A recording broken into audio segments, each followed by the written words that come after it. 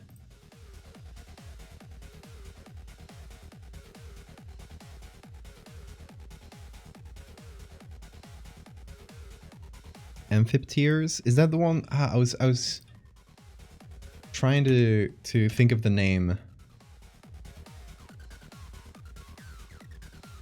Oh, okay, no, that's just like the heraldics name for it. Okay.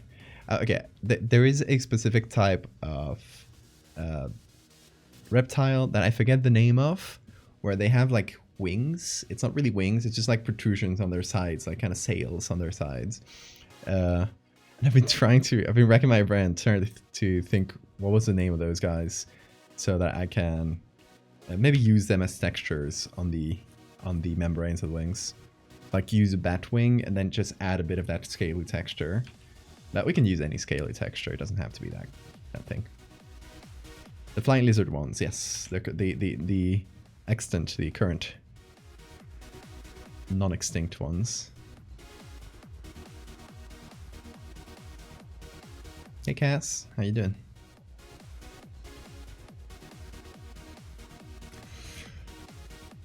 It could be moved, but we can see more of it here.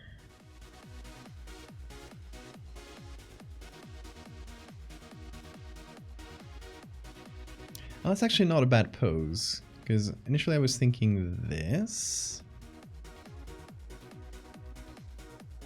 But this, if we have it, and I would have to move the other one too, so they're kind of aligned a little bit better.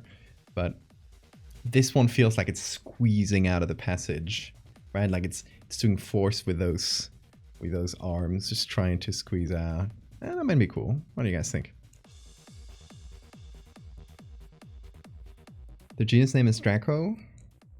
I mean, that would fit.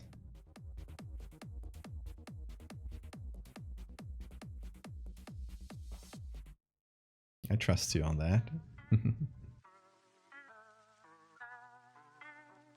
Hold on, I'll redraw this.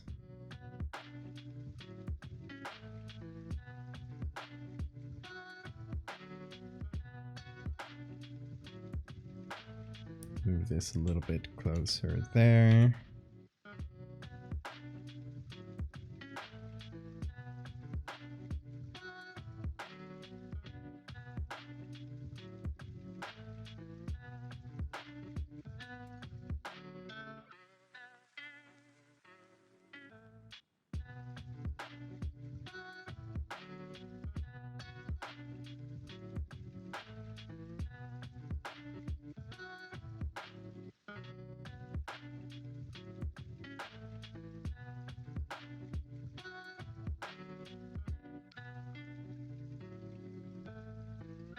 And I'm just going to draw the whole thing, even though it would be behind this rock. I can move this rock, maybe.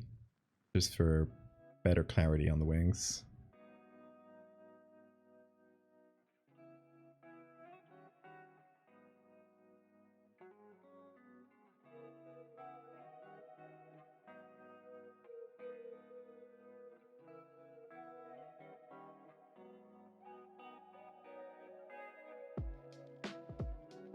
I probably won't be doing exactly that. I'll see what images we find and then adapt it to it, but try to get an idea.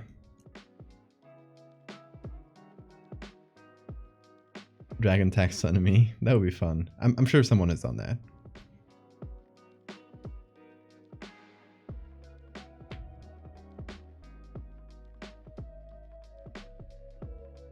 Dragonology, yeah, okay. I see, I half remembered that existing.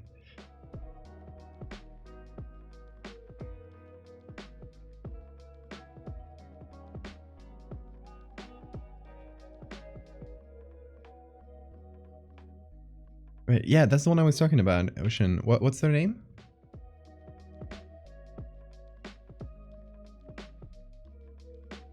I wanna look them up for textures. I think they have like funky textures on the wings. That might be nice for the membranes there.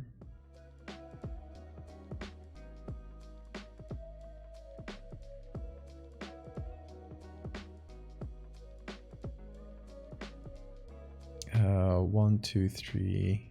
Oh, one more.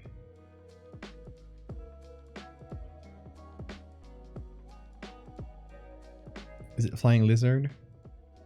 Okay, we'll have to find the, I think, probably have to find the more specific species name or something to find the, like, iNaturalist or something. Probably have at least 1 or 2 pictures.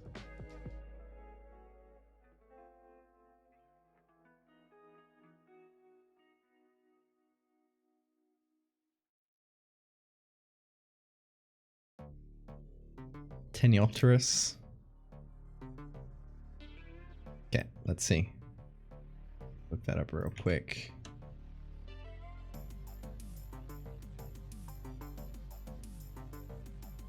Yeah, that's the one.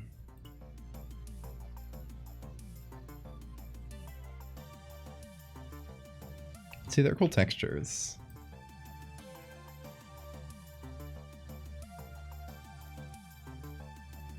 I'll see if I can find any pictures we can use after we're done with the wings.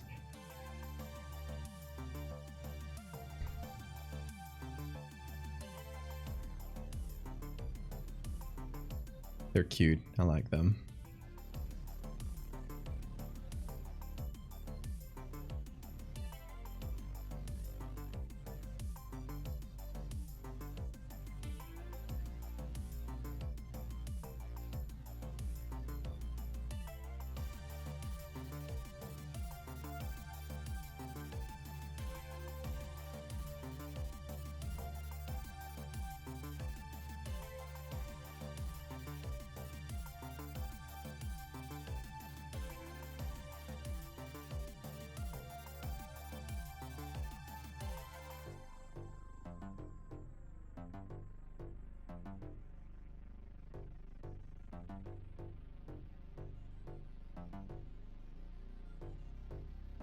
Yeah, I'll probably cut this off. We'll see. We'll see what I do with this annoying wall.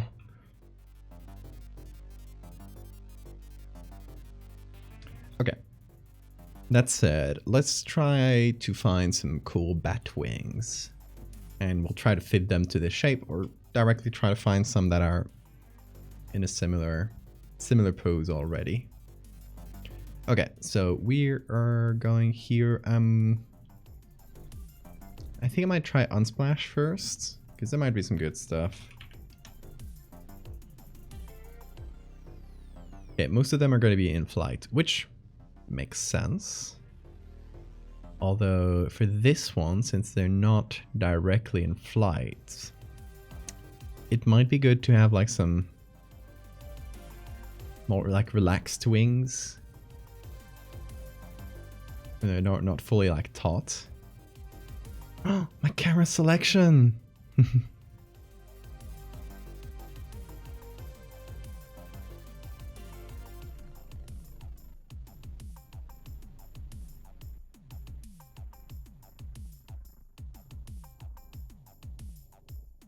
Oh, the little tongue. Look at this creature. Sky puppies.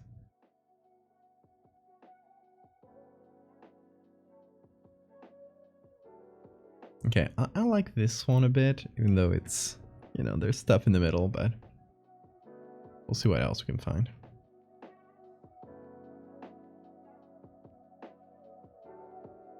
If it loads. Oh boy. Okay, it is not loading. Let me try it through here. I should be using this on the first go instead of looking on the side, because this has 3 different sides, so.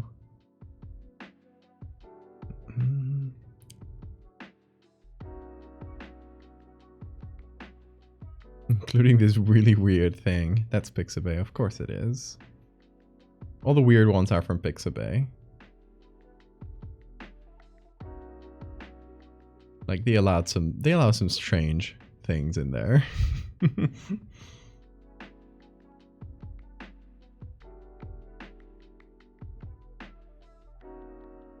that's not bad. I would prefer something that's a bit more extended. Ooh, okay. This one, not for the fingers. But, first of all, look at that puppy face. Look at them. But second of all, I like the shape of the arm here and the membrane. It's a bit too bunched up together, but we could use this plus another wing.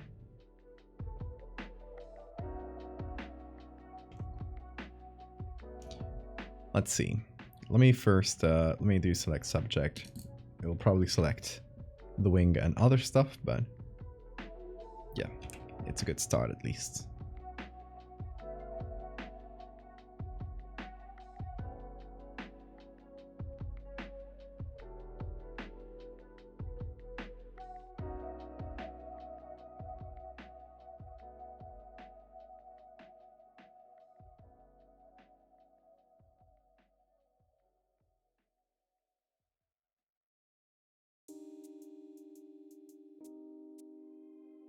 Okay.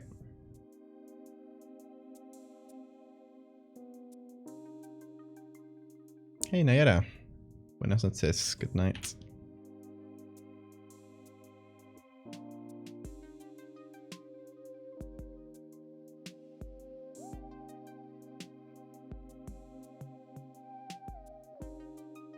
Okay. Yeah, that's pretty good. That more or less matches the idea I had. So that's a good start for one of the wings. Let us keep looking though. Ooh, look at this. Okay, that's good.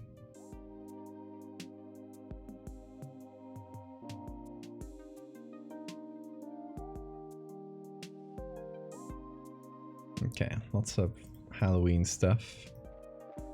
Not what I'm interested in.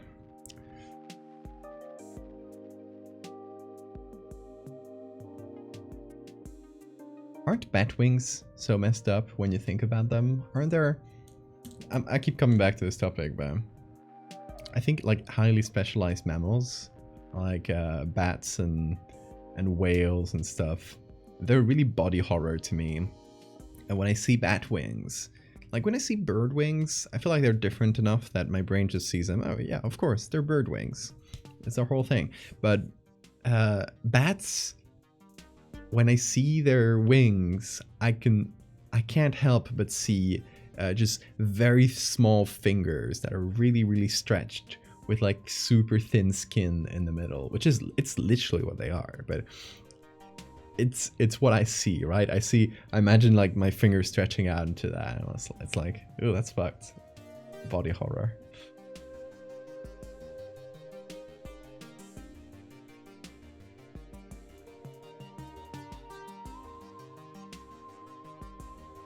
Yeah, this one's pretty good.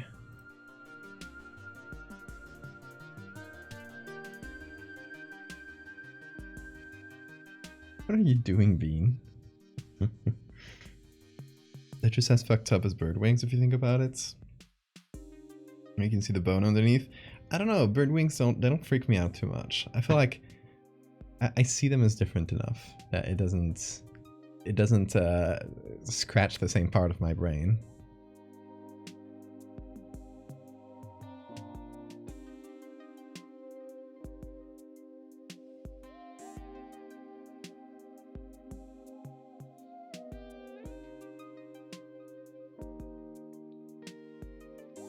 This could be good.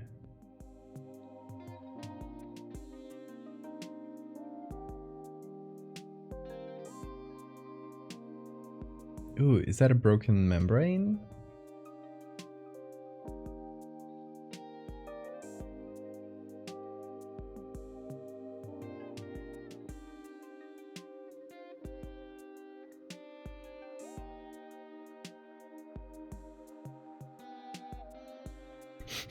Bats fly via aggressive jazz hands.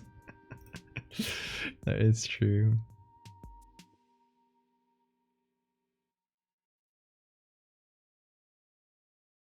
Okay, we're starting to get unrelated results. Not fully though, there's still some good bets.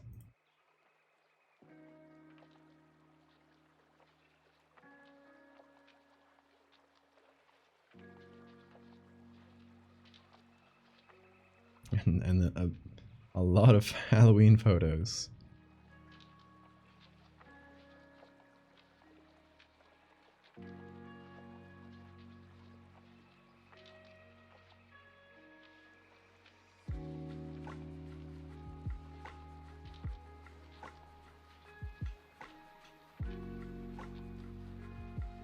Okay, I think we can keep looking later, but we got some good ones.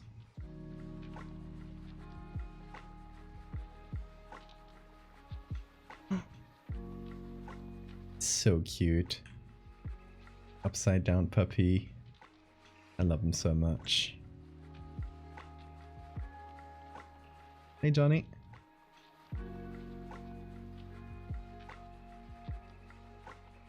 Evolution could have made us cool, but with wings, but no, appendix time bombs for everyone. Hey, the appendix is actually useful. Don't listen to the naysayers. And bad am I evolving? This one's not gonna be a case of evolved bats. It is gonna be a case of googly eyes though. This one is a winged serpent, but we're gonna use bat wings for the wings themselves.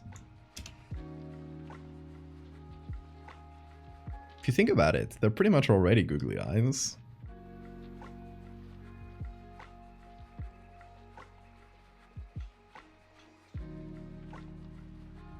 But they can be googlier.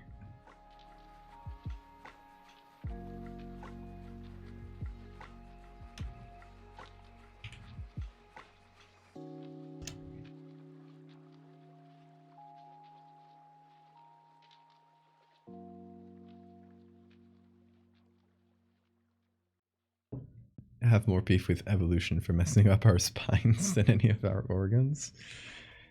Okay, the messing up of our spines makes sense.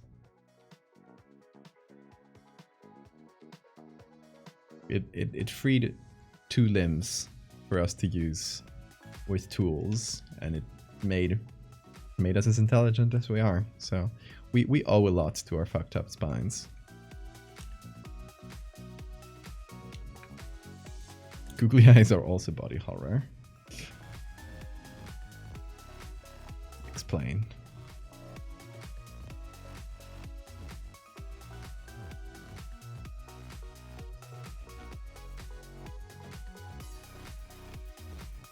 Okay, so this one's a bit more folded up than I initially conceived, I guess, but that's nice too. I do like it.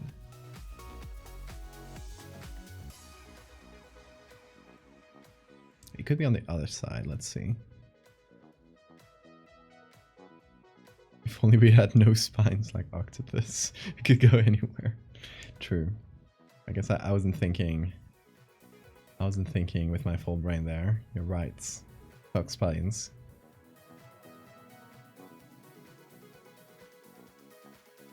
Return to the oceans.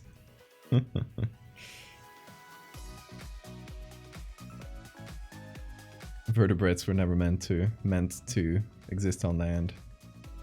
It's a cosmic mistake.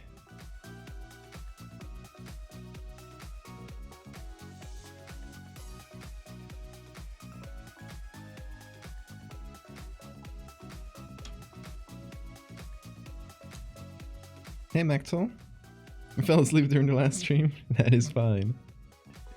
Your phone was cooking. Oh, wow. You kept up inflating the viewer number, so thank you. Thank you to your phone's battery for that.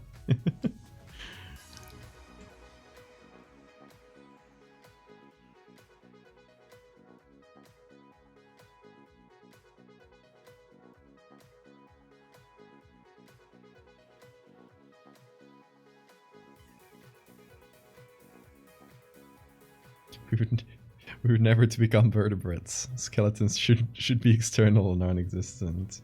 You're so right, bestie.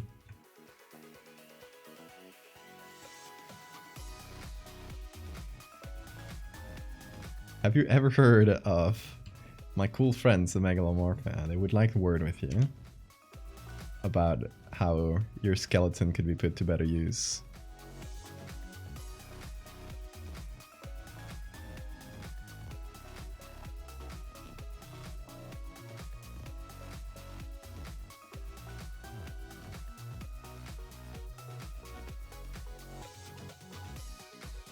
Watching your friends play Lethal Company with mods on. Oh, nice.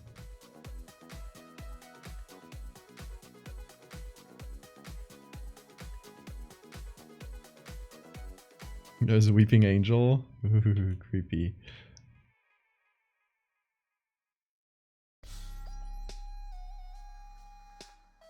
Oh, next time Q plays Lethal Company, I'll be there. Hopefully.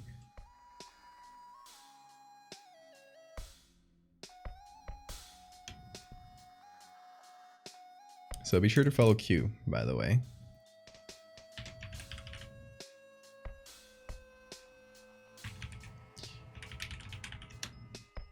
There it is. Go follow Q. You want to see me play Lethal Company? They did a stream yesterday with some other few folks testing out the cosmetics and stuff, and they look great.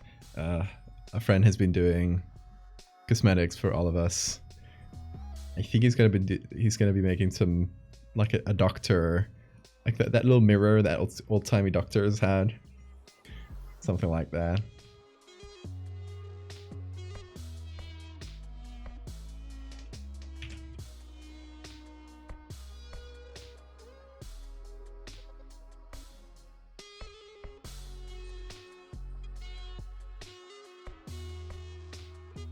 No, I might take this rock here, rock that's in France, and push that to the back a little so we have more space for cool wings, for them to be visible at least.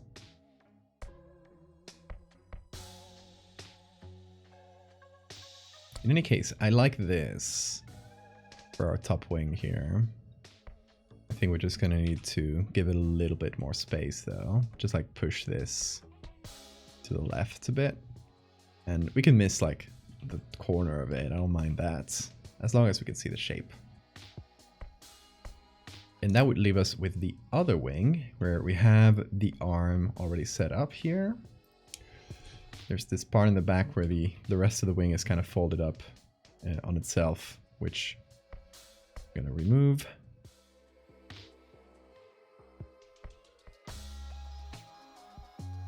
And we're gonna try and mix that with an open wing. Hey Lilith! Yeah. Hey, how you doing? Thank you so much for 8 months, hell yeah.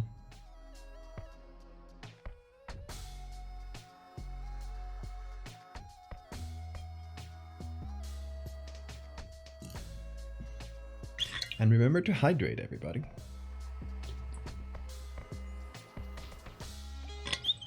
Oh yeah, important programming notes. Now that I'm looking at Bean, the Beaniversary, which is the anniversary of when Bean came home, since we don't know when he was born, that's the day we're gonna celebrate for Bean. This unofficial birthday. The Beaniversary. The Beaniversary is on the 18th of this month, but I think we'll be celebrating it here on the stream of the 19th. Because that was on the 19th was the first stream where Bean appeared.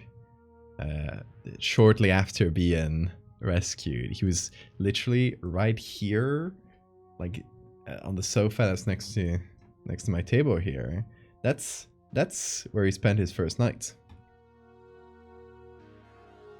while I was streaming. So we're gonna be doing some Bean arts, and we'll be giving Bean some gifts. It's gonna be all about him. So don't miss that. That's gonna be on the 19th, Friday the 19th of this month. Put that in your calendars. Set aside some hours because it's gonna be the beaniversary. Bean should wear a party hat. I'm way ahead of you. Yes, he's gonna have a party hat. I'm gonna try to make a party hat. That's his size. We'll see. If I don't fail, he's gonna have a party hat.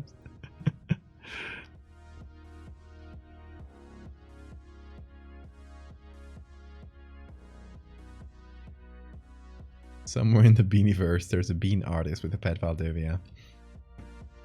We can only imagine. The selection path on my camera is missing. Yes, because there is a point reward where you can toggle it. For 1,000 points, you make it appear or disappear. And Anna just made it disappear. Killed the selection. Ooh, look at this torn one. I think it's just the edge that's torn. It's just kind of curled up. It's back. My selection. I have been selected. Has the cat toy arrived? Not yet. At least not last time I checked. Last week I checked on the post office. But it's so Christmas season.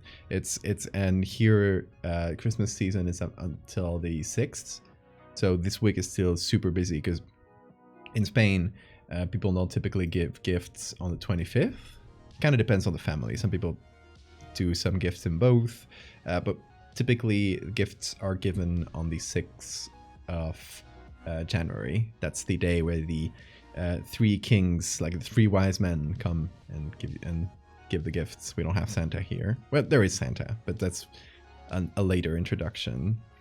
Typically, it's always been the 3 mages, the three wise men, as they're called in English, and yeah, those come on the 6th. So it's still shipping madness here until the 6th.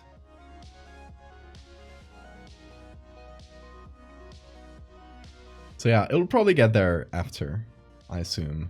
Also, it's the Canary Islands, so it's customs hell. Everything takes a long time to get here. But we'll be patient.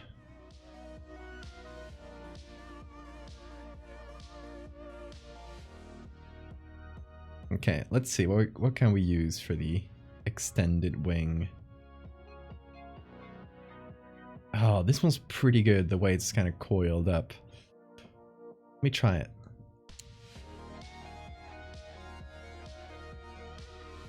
I'm sure Bean will like it. He loves that type of gift, of toy, so... We can give it to Bean on the Beaniversary. How about that?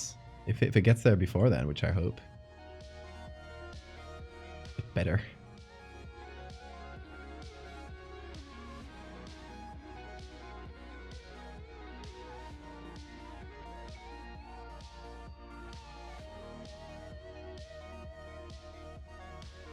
Hey, if you guys want to send a gift to Bean for the Beaniversary, so that we can open it live on stream, my PO box is in this page here.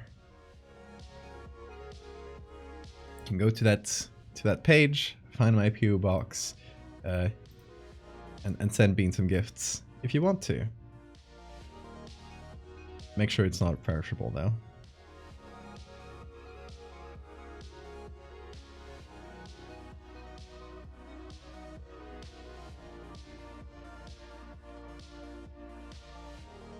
Ooh, I kind of like, I like this wing. I don't know if it'll fit like this specific place though. Maybe with some stretching.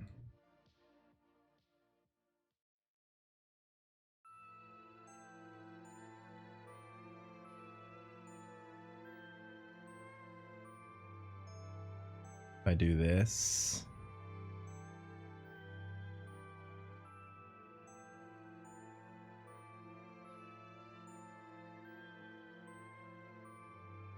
That's gonna look super stretched. Can you ship an assortment of beans? I wonder if customs will stop that.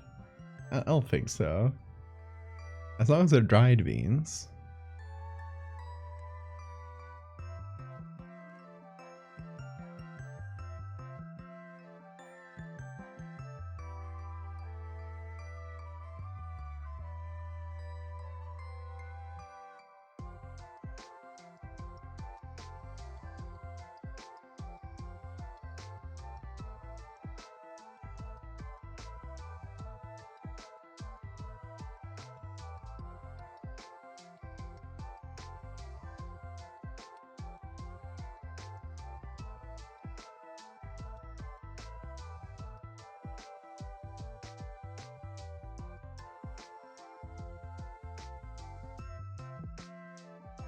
how about that? It's not really outstretched like I was initially thinking, but I do kind of like it. Obviously this doesn't fit, so we would have to adapt it there, but... And this part there, I think it's the other wing, yeah.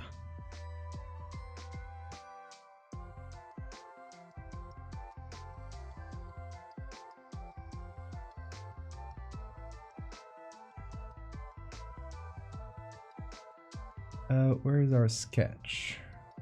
Let's call that wings sketch. Get that out of here.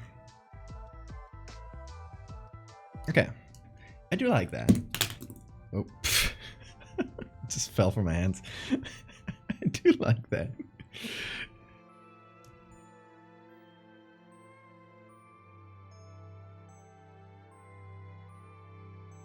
Okay, this is the thumb, so we should remove this because we got our thumb here already.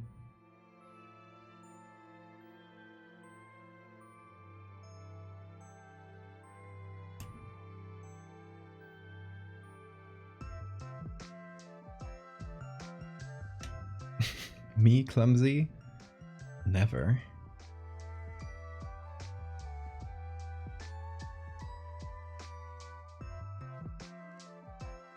Okay, I do like that it feels like it goes over the rocks there, so it feels like it's kind of stretching over the rocks. That's nice, right? This leaves us with the shoulder area to figure out. This is a bit complicated. We might use a bat shoulder as well, but they're kind of hairy, so... Yeah, maybe some lizard shoulders.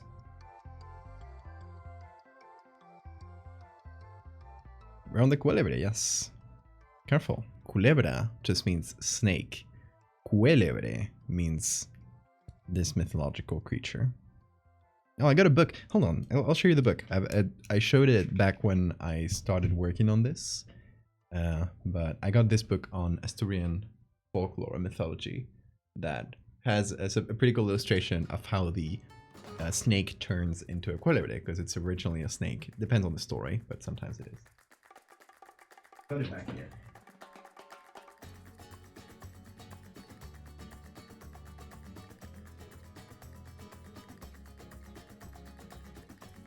Oh, being turned off the screen. Check out Mock. Check out this original woodblock print of Mock by Liv Rainey Smith. Isn't it wonderful?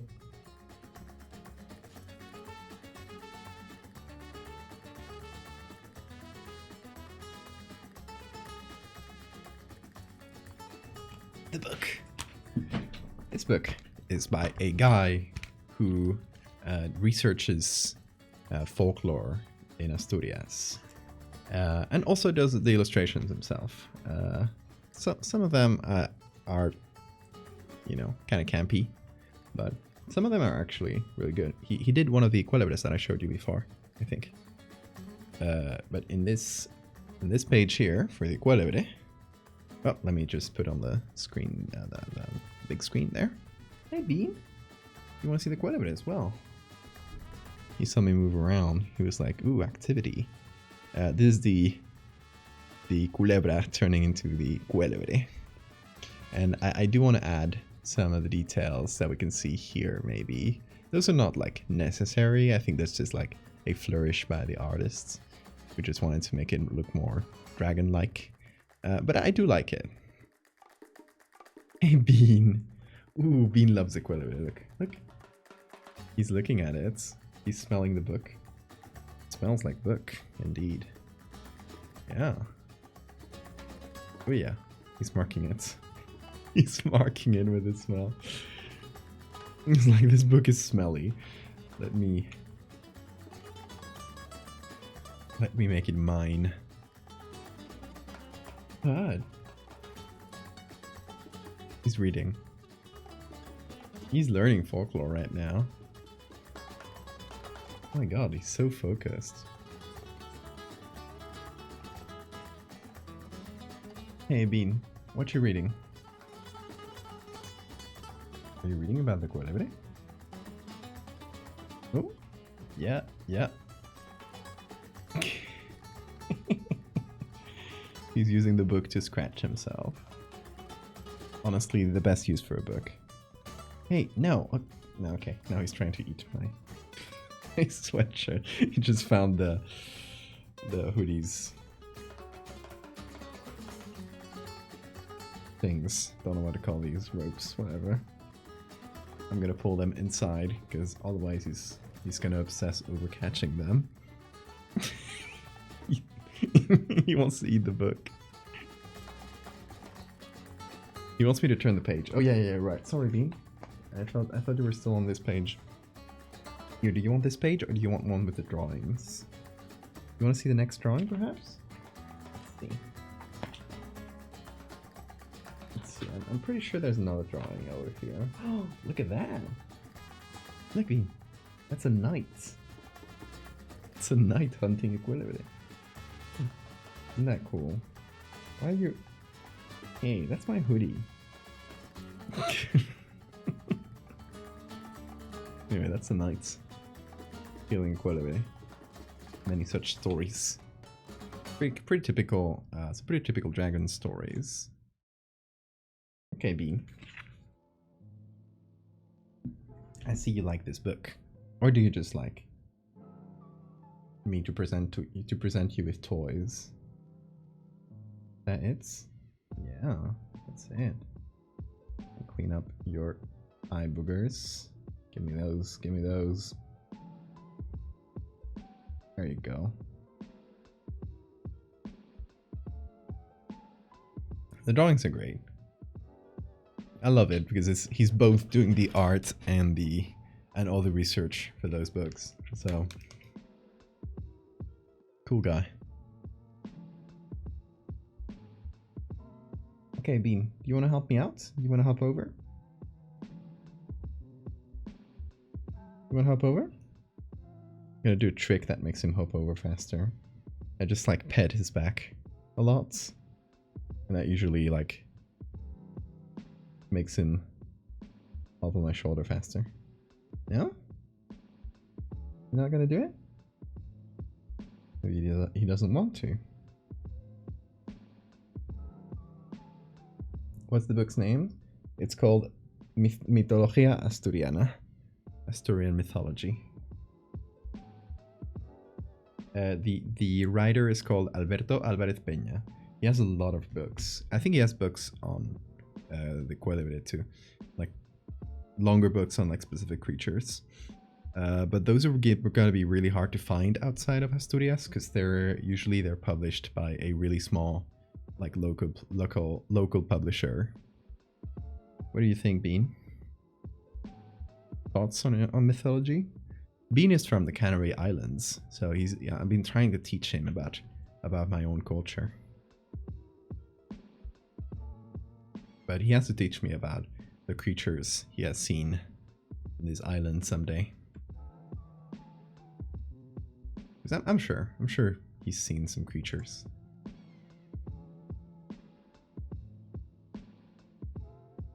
Haven't you, Bean? Moving this around. There is like a little bit of a layer here. Oh, that's a head? Huh. Okay.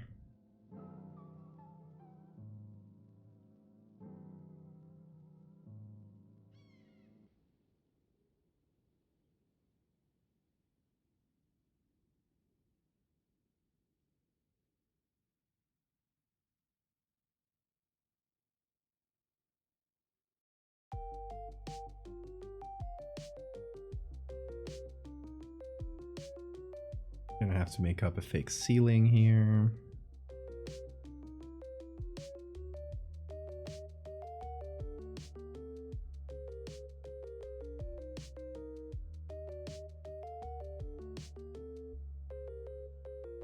Oh, okay, I can actually use this to make a bigger opening as well. Yeah. I don't know why I didn't consider that. The fact that the mouth of the cave is so small. I can just make up my own cave mouth. How silly was I? Right, Bean? I've been blind to the truth this whole time. You believe that? Yeah, bet.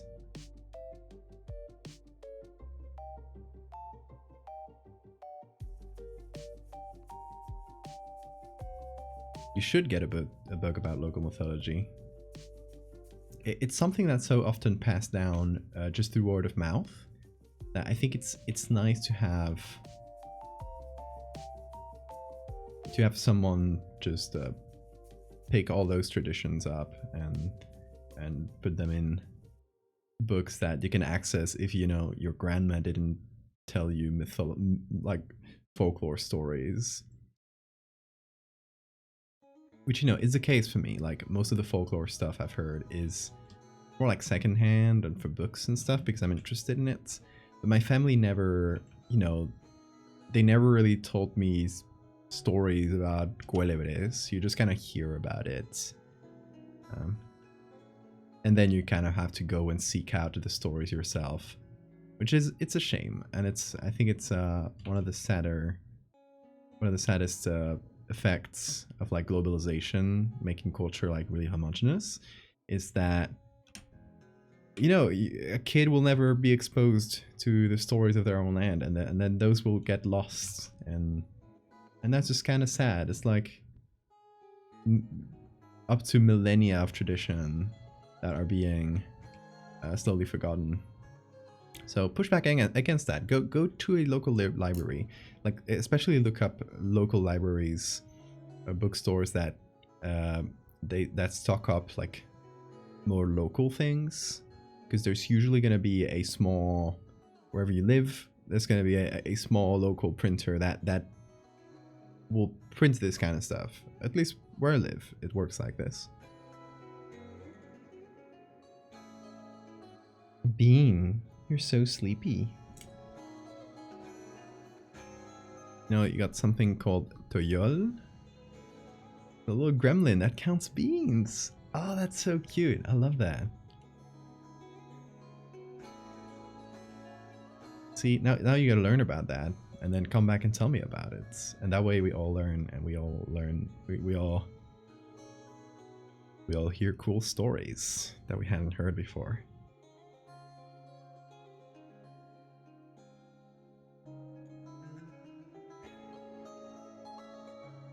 So one fun story about El Cuélebre that's pretty recent is in the I think it's 60s, there was a moral panic over not a moral panic, just like a panic over a Cuélebre appearing in the village called Valdevia. Let me see when this was. Cuélebre de Valdevia. 1964. Like someone started talking about having seen a Cuélebre, and then everybody started spotting it. You know, it's like those kind of panic things, and the press starts reporting on it, so more people think they've seen it. It's fun. It's one of those little cryptid panics, but with a folklore creature. It's a little green goblin thing that comes at night, the Toyo, and you live out beans for it to count. It can't count above 5 and will keep restarting until the day break. I love that. That's really fun. What area is that, Super? Where does that come from? It reminds me a bit of, see, like I love stories of little mischievous goblins that you can trick in some way. Like there's one way to trick them they have like one thing where one failing, right, that you can exploit. In Asturias we have El Trasgo. I think I've talked about this one a few times. El Trasgo is a little kind of house elf type creature that's mischievous and will steal stuff from you, and you can kind of appease it, so it's nice to you, but a lot of people, you know, instead of saying like their house is haunted, they believe they got a trasgo. and that's like playing pranks on them. Anyway, the trashu has holes in their palms, and I think it's in this book. I can show you the illustration. The trashu has holes in its palms, and it will steal. Here, I think you can see. Careful, Bean. You can see the hole there in the palm. So they'll steal your stuff and then go around running with it. So you want to see? Don't bite cables, Bean. We've been through this. So he'll the trashu will steal your stuff, go around running with it, and but eventually it's gonna slip through the hole in its palm, so it's gonna fall down. Malaysia. Yeah, that's fun. I love little stories of just little goblins. A small man that plays pranks. La criatura. Thank you for the follow. I wonder how the spelling criatura got popularized. It might actually be Portuguese now that I think about it. But in Spanish it's criatura with an I. So I always wonder if it was like a misspelling that got passed down.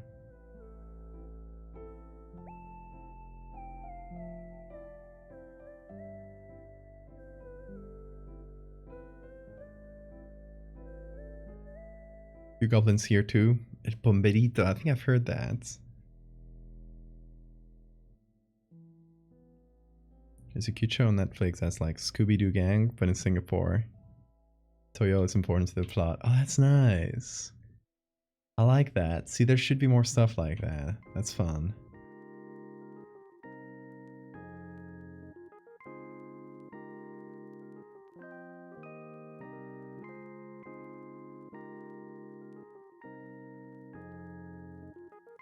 Creatura might be Latin? I mean, you might be right.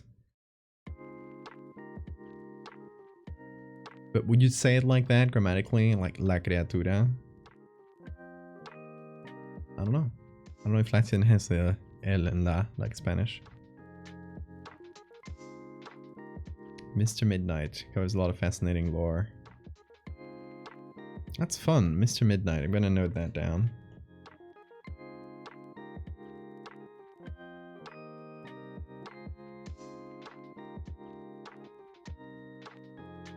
Singapore folklore.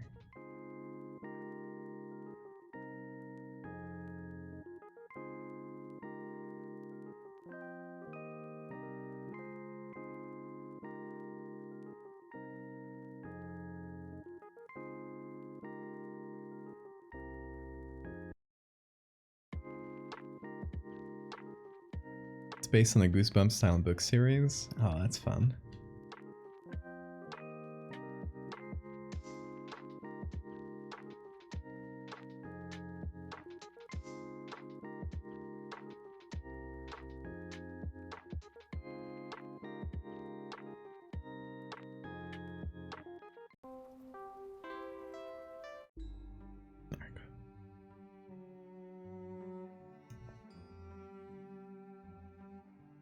Okay, I'm gonna put all these together. That's gonna be wig. Oh, okay. My N key on my keyboard has been malfunctioning. I probably have to switch the key itself, and that's annoying. I don't want to buy a replacement for that.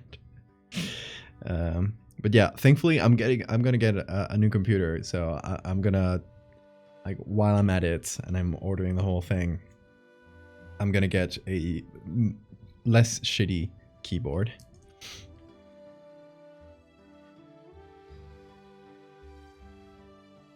So the N key breaking is an excuse, good excuse. Yeah, it's gonna be a whole upgrade. Well, not a whole upgrade. My tablet, my trusty old tablet, been serving me for years, is still gonna be here. My cool mouse with like 1,000,000 bindings is still gonna be here. But and my screens are gonna be here. I am debating whether to like spend less on the computer and get a fancy screen, or if I should just like splurge on the computer itself and save up for a screen later. I'll see. That's kind of my current decision. I think the last thing I need to decide before I actually do get the computer.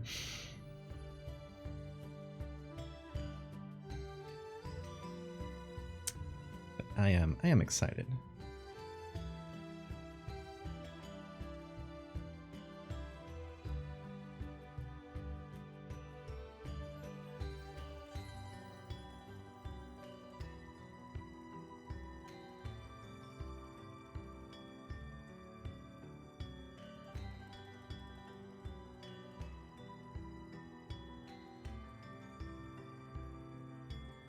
Trying to see how dark this should be.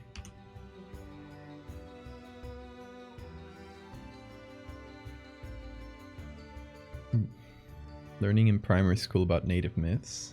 Oh, that's nice. I think that would be good if they taught us like this kind of folklore things in school.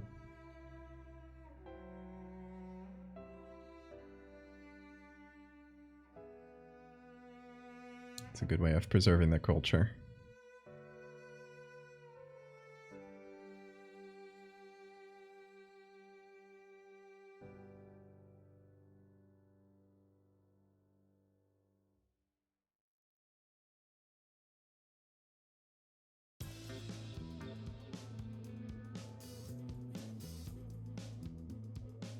Okay, oh, that should be wing 1.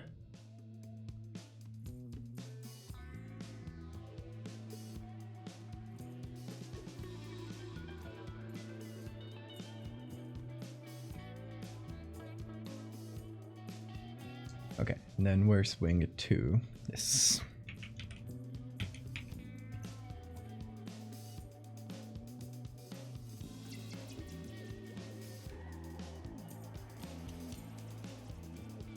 Didn't take it seriously then, but I appreciate it more. Yeah, that's fair. It's also something that, for me, I've started appreciating it way more as an adult than I did as a kid.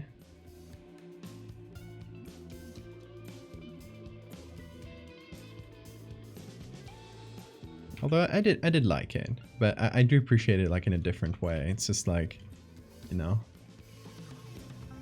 as culture to preserve as well.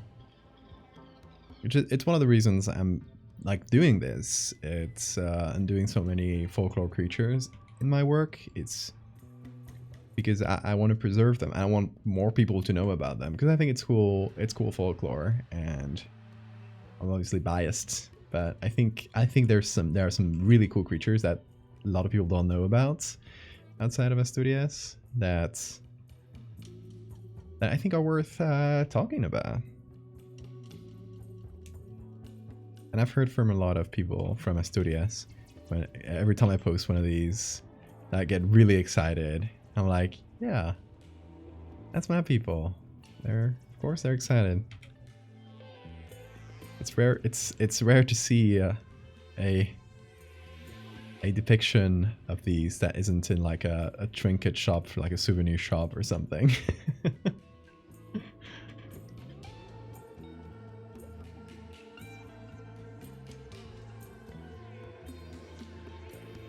If you look for a lot of the creatures, the Asturian creatures I do online, you're not gonna find a lot, and what you do find is usually pretty ugly, unfortunately, to my taste at least. But yeah, it's like I'm here to change that. I'm gonna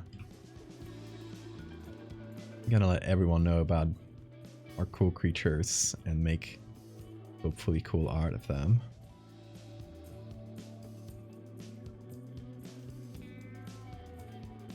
I'm still having trouble seeing how this connects. The joints connect here.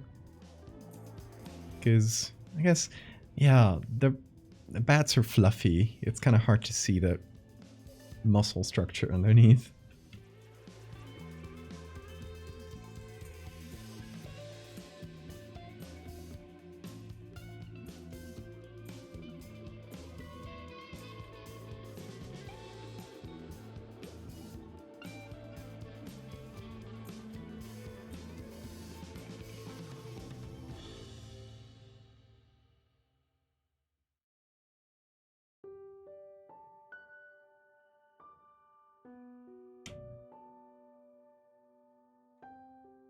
Oh wait, chat died.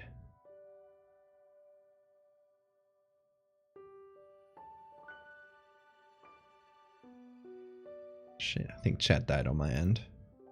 If you said something and I missed it, we can say it again.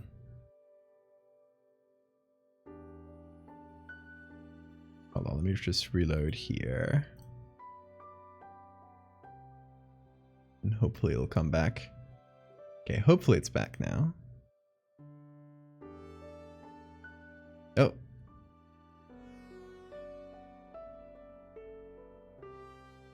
Keeps disappearing and reappearing, but I just saw Super's new messages. So. You literally have something here that translates to oily man. The fucked up vampire that's a floating head with organs. I know that one. That one's super cool.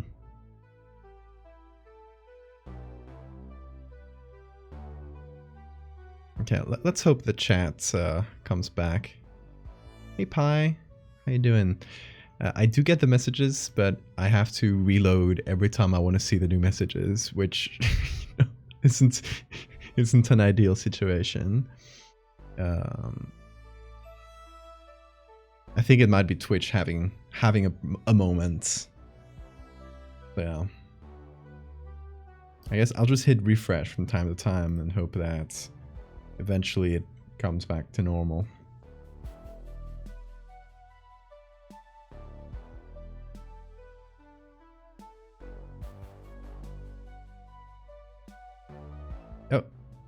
Oh, it stopped loading.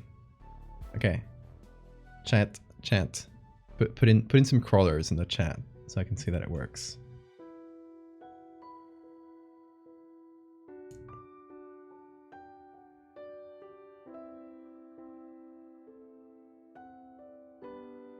Crawlers. Night crawlers.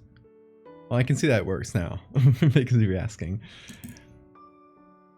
These are the crawlers. These boys. Yeah, there you go. Okay, chat is back to work. Back to normal. So I don't have to reload every time I want to see your messages. Yay. Thank you, Twitch.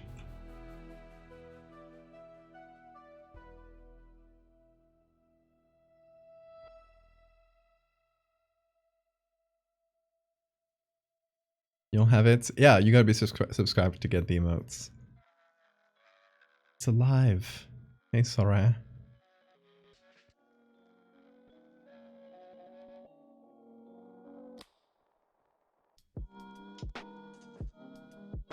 Your chat wouldn't load? Yeah, chat was broken.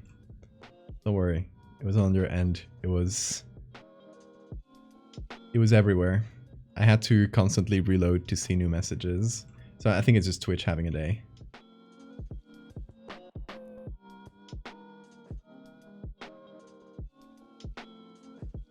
Was the whole damn site? Oh.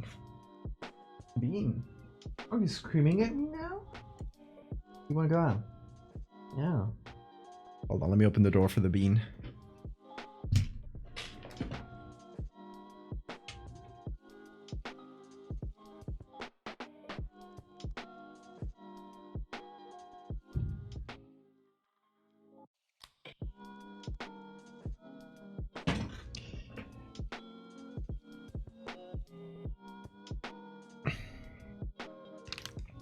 Yeah, Twitch is having a day. At least it didn't like stop the stream or anything. I was thinking that it was about to crash the whole thing, but no, thankfully it seemed to have been the chat.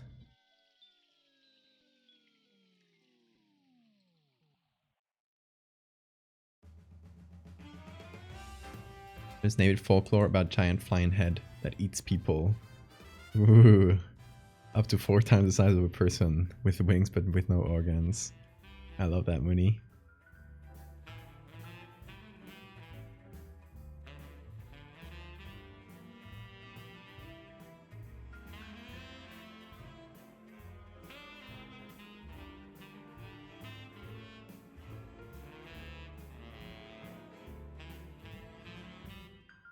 Okay, these wings need some texture, and I need to do something about the shoulders. So I'm trying to think what kind of lizard to use for shoulders. Maybe iguana?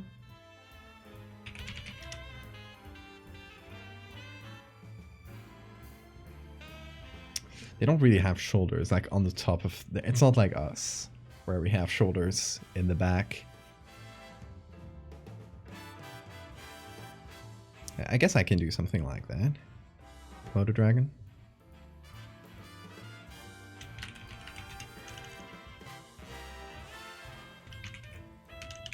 Don't know how to write today.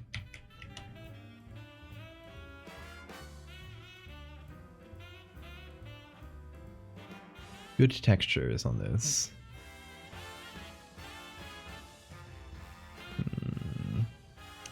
Trying to see if we can find something where we're seeing it from above, like a similar view to this.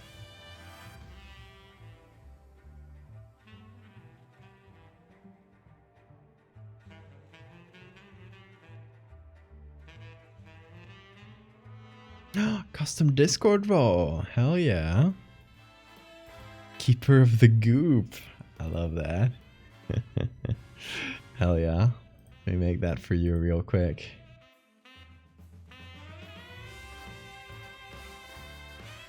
Keeper of the Goop.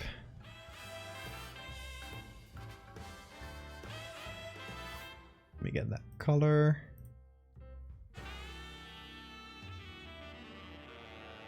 Ooh, that's nice.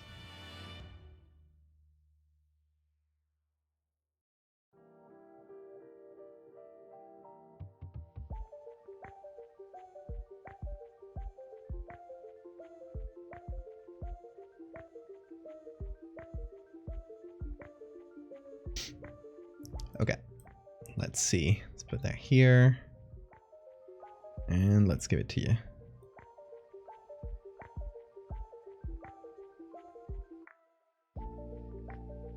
There it is. Hey Soup, how you doing? Very specific hex code. I like that.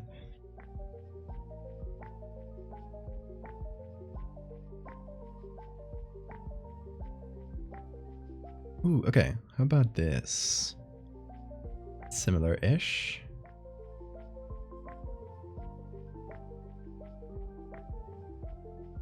Let's give it a try. The lighting is kind of but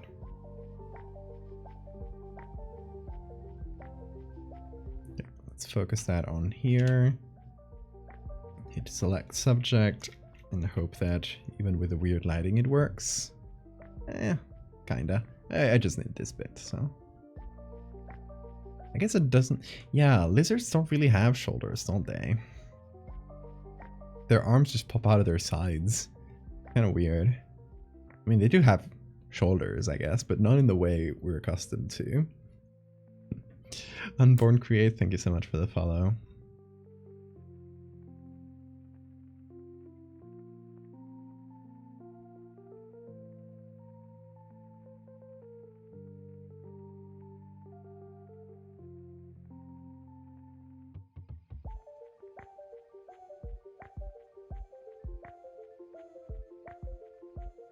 Okay. Let's see if this does anything. Oh, that's really large.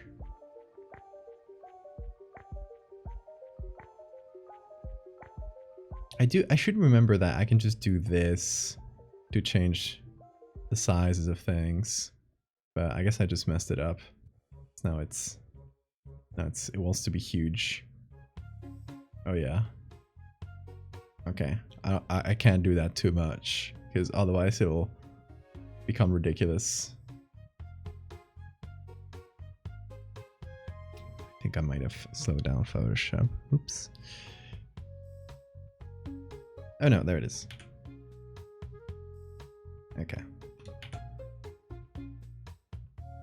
So I just remembered why I don't really do that shortcut to resize things. Godzilla shoulders. Kinda. Oh yeah, thank you for the save reminder.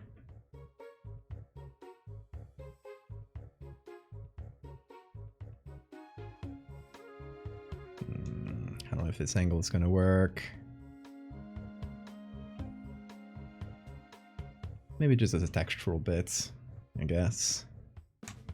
Okay, let's hit save.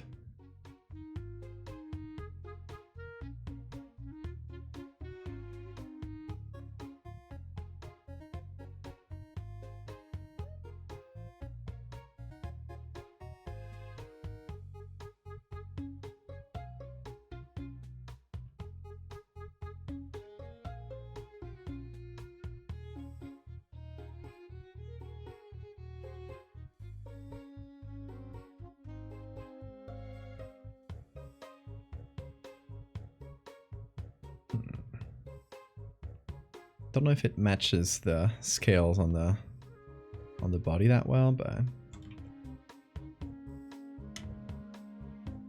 let's give it a try. Oh, I think Bean might be there. Maybe open the door for the kitty.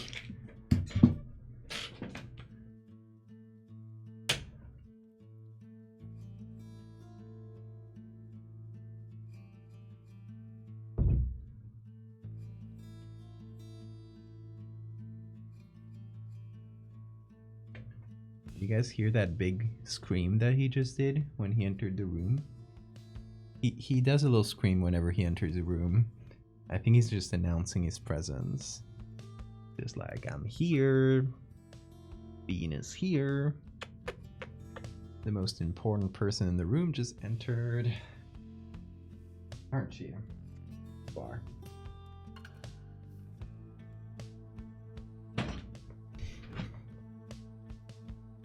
Yes, you are. You are the most important person.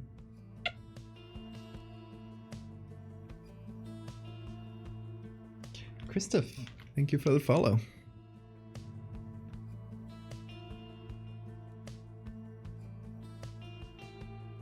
Okay, Bean is sitting on my tablet, so I gotta kind of just work around him. But I'm okay with this fate. Oh, okay. He wants to go up. Yeah, there you go.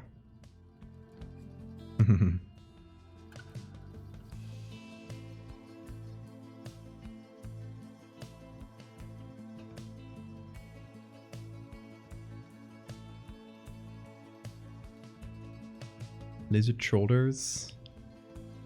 Western red-tailed skinks. I wonder if that specific... The problem is sometimes finding like a specific species.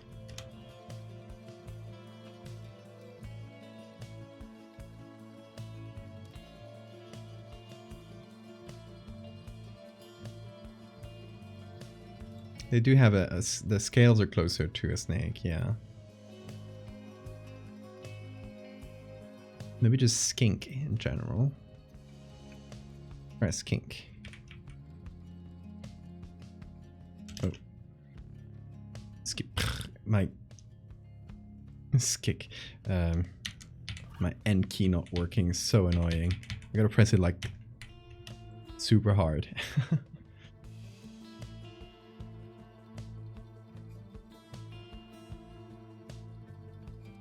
Ooh, this one's cool.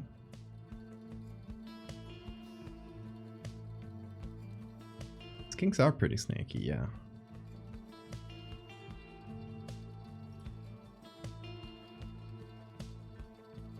What's that Bean?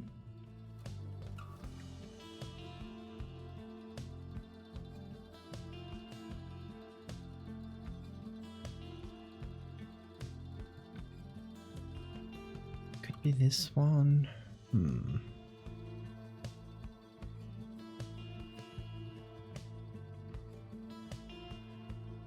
Ooh, baby. So cute. Hey Bean, you know what? You know something? You're gonna get a treat. Yep, you are. Yeah. Ooh. Hey guys, hold on. Are you ready for the crunch? I hope you're ready. Shh, careful, Bean. Slow. Slow.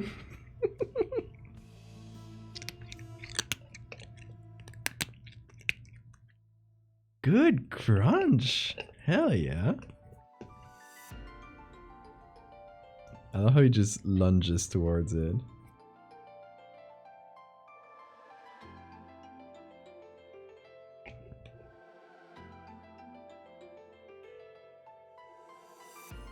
He gave us a good crunch, Bean.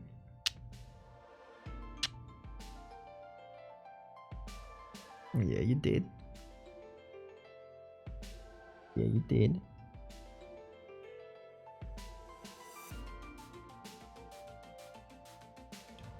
Go back a little bit. There you go. I don't want you to fall off the shoulders. Silly boy.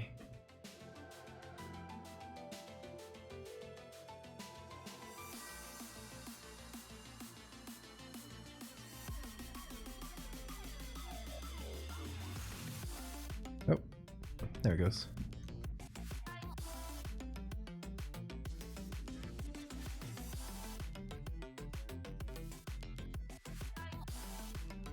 The crunchies are great. Oh, I'm silly. Didn't realize I had to change my camera. There we go. Let's try this texture.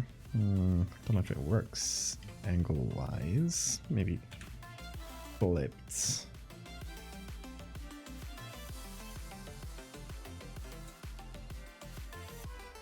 Nope. Oh, there we go. What's that, Bean? What are you up to?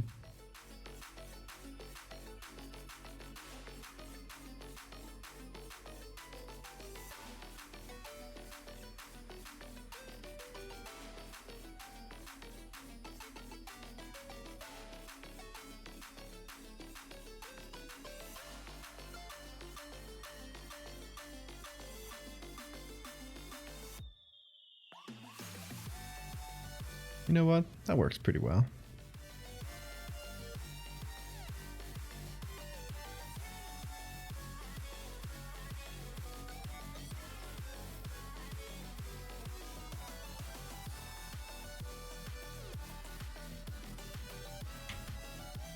Let's keep that for our shoulder texture.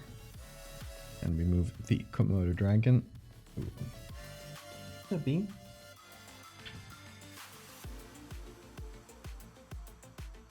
Okay, next, textures for the wings themselves. So that's when we were talking about doing flying lizards. Bean, your tail is in the middle there. Okay. So I'm trying to twist around Bean to use my mouse, but I will try. Okay. Where were we here? Okay, flying lizard. See if there's anything on here. There's this guy.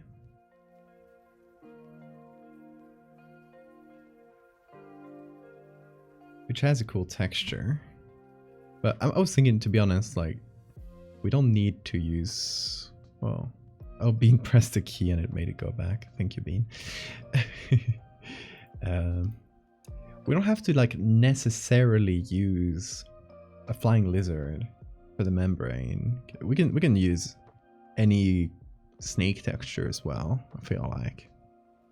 But that one's pretty cool. Let me download it. And let me also check here first. We might get lucky.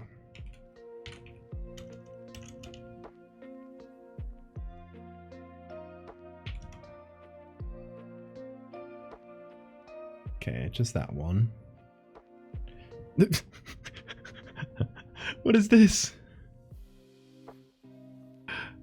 Hold on. Let's let it. Yes. What is this? Oh my god. Look at the foot. What's it doing? What's that foot doing? Ah, lovely. I love Photoshop.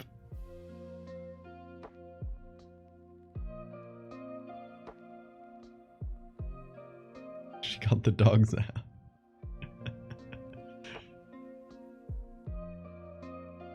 Yeah, graphic design is my fashion vibes. Okay, let's look up snakes and find cool snake textures. Just snake.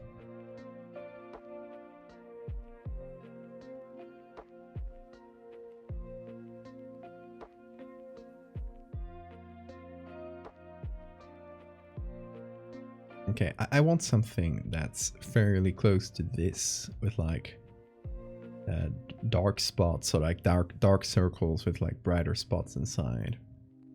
I think that's what I want to aim for. Bean, what are you still doing there? What are you looking at?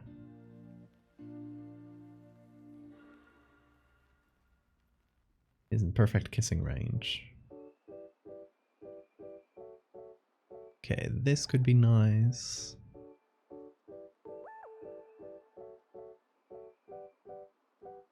Oh, this one's good. I think that's actually one of the ones we use. What if I did that? What if I used this?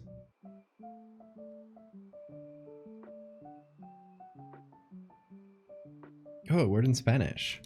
Well, snake is serpiente. Or culebra, in the case of el cuélebre. Although culebra usually specifies that it's a non-venomous snake.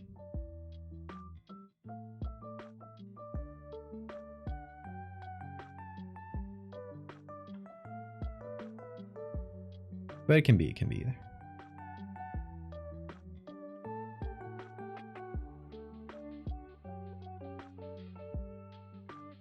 Snakes are great. They're cute. Fun little guys.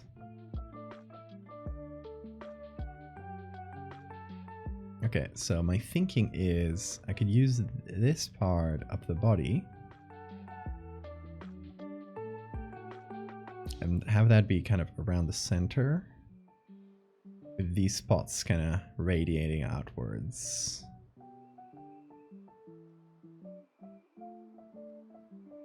Something like this. Let's see if it makes sense. Ooh, soft light already works pretty well. Or overlay too. Nice, nice, nice.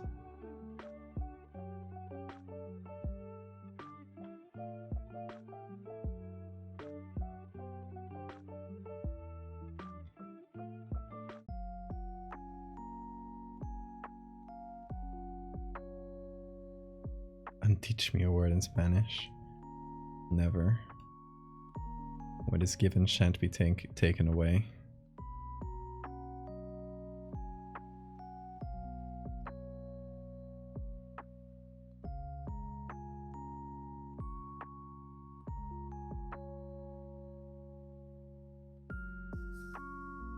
What was that noise being? How's that meow? Yeah. What's up? You want to say anything to chat? Are you feeling chatty? Let's see. Yeah, anything for chat? No? He doesn't usually meow if you're grabbing him. I don't know why he was meowing right now. We're trying to say something. Little bean. Here you go. Oh. Bean just Control Z'd. Control Z'd.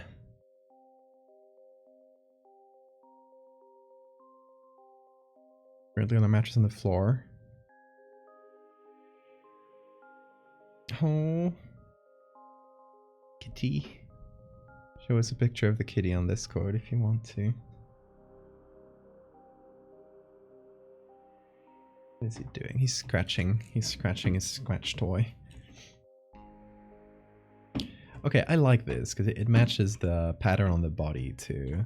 I maybe want to make it a little smaller.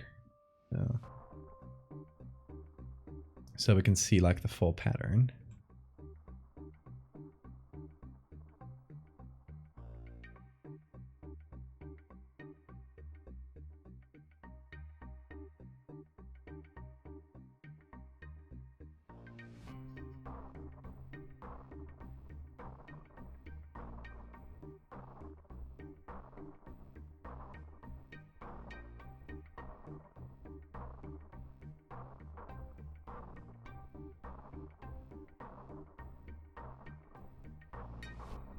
Oh, he found the hair tie.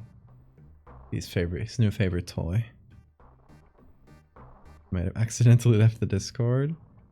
Oh, there you go. You got a link there.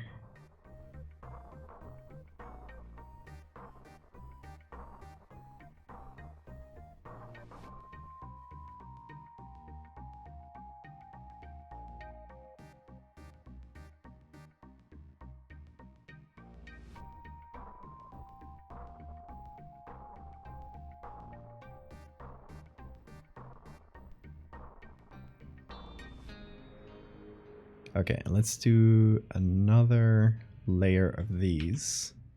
Kind of inverted, or like rotated like this. For this part of the wing, which is the one I'm missing.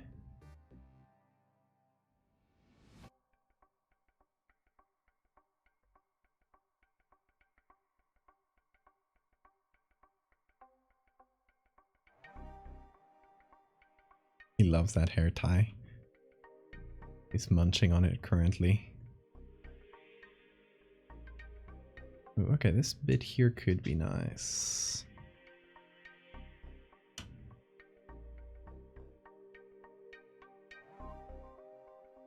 Yeah, you guys see I posted the fetus mimic creature yesterday.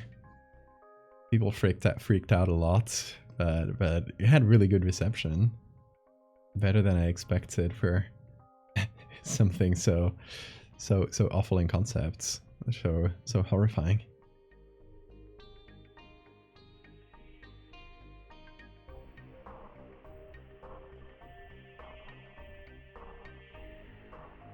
And if you missed it, you can go to... No, Bean! Why are you trying to kill Slenderman? Keeps attacking Slenderman. I don't know why. He's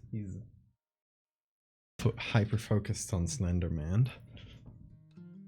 My poor boy. I'm gonna keep that there so he doesn't get it. Not for you.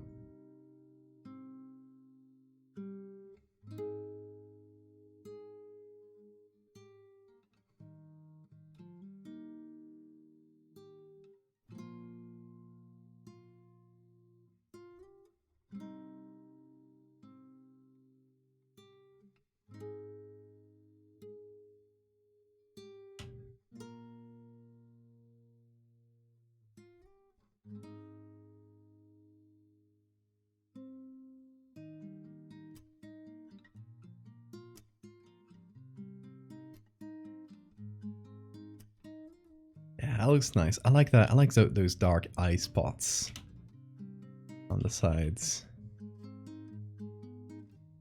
I think they're cool.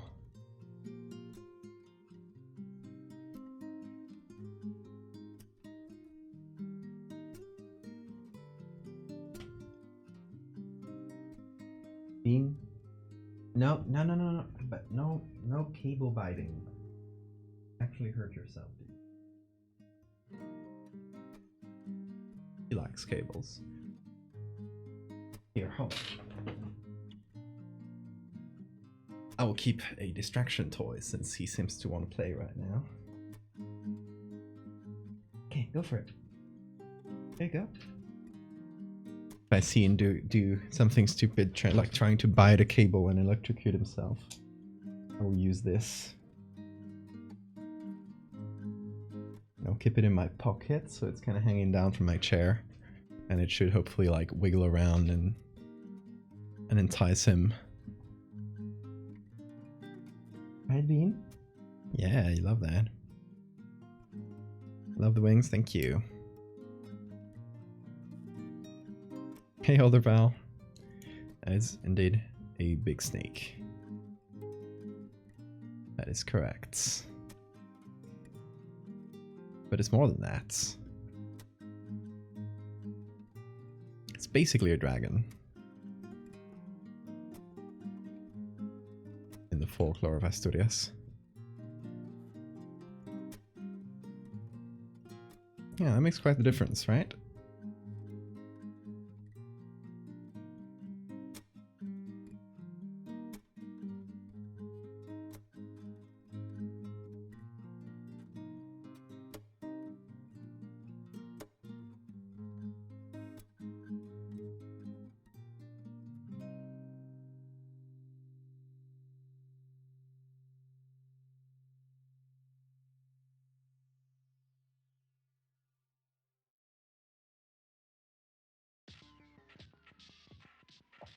Yeah, the harder texture is this bit of the wing here.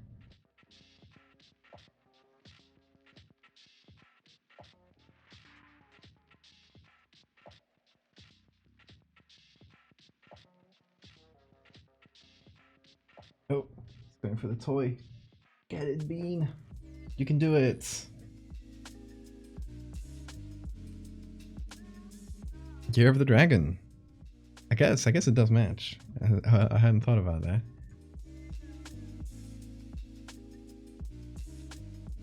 Is it? Where did I hear that the other day? Oh yeah. So the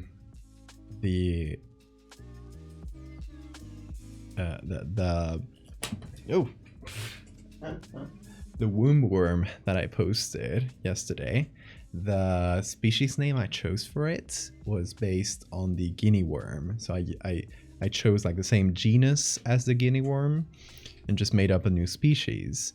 But the genus for guinea worm is it literally means dragon in Latin.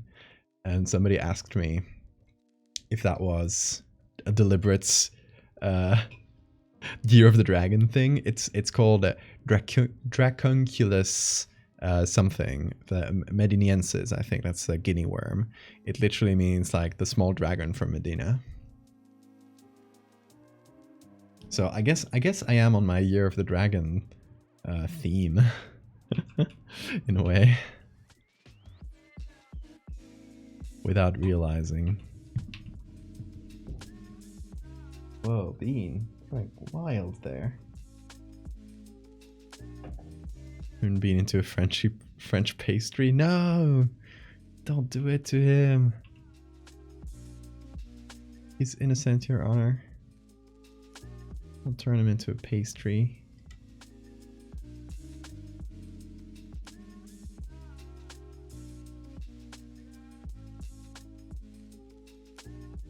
Okay, let's try soft light. Soft light is too soft. I like overlay.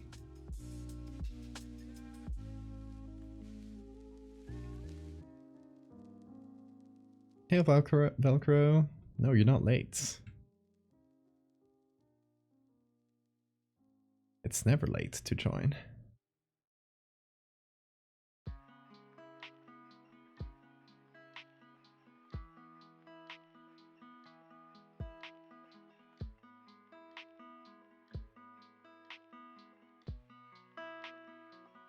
You don't want to think about guinea worms while you're eating?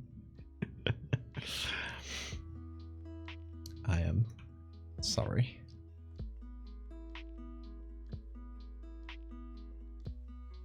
The vignettes. Vignettes.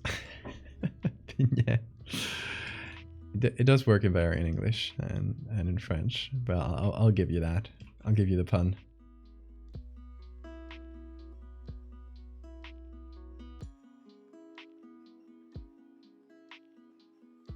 Don't pastry him. Come on. He's literally so sweet. I'll do this to him. What is this layer? Oh, it's just something in the original layer. It kind of felt like a part of the wing there.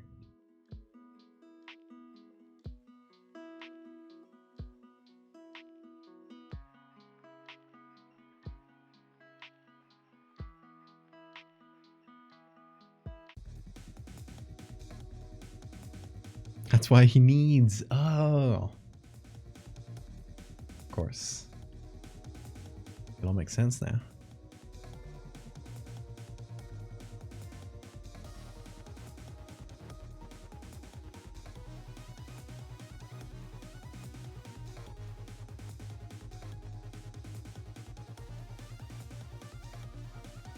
Okay, now I'm gonna take this.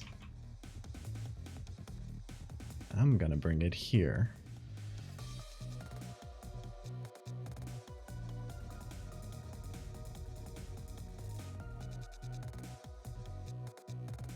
And we gotta try and make it look similar.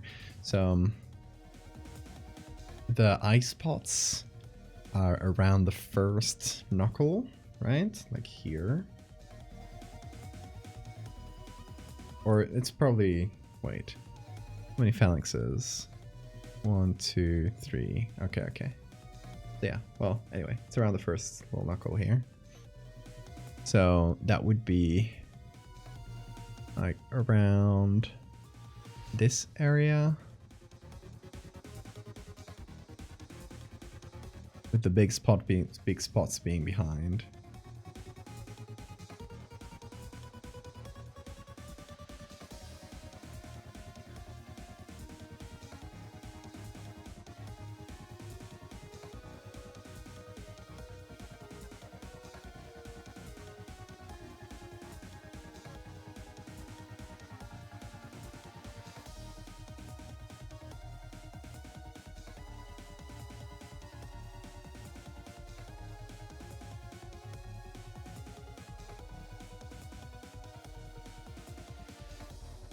And okay, I'm gonna make a couple more eye spots.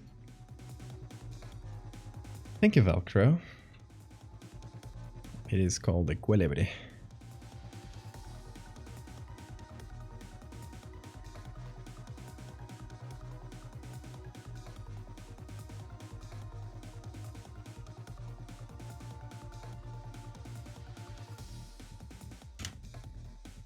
Yeah, here's nice.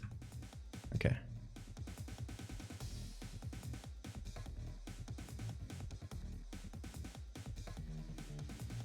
Okay, this whole thing is making the wing very dark. So I'm gonna compensate with a levels layer. That's gonna brighten it a little bit.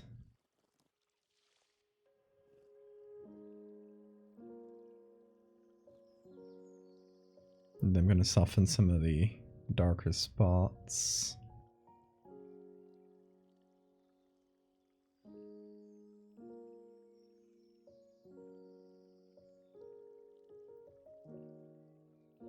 And then with this layer, I'm gonna fill in this with scales, because right now it kind of looks hairy, even though I know it's not hairy because it's a bat's wing, so it's just like bunched up skin. But it doesn't look very scaly, if that makes sense. Like if we remove this, it's just, I don't know, kind of weird. So let me just find a clean-ish bit where there are not too many spots, and we can use that for the little bit of scales that we're missing here.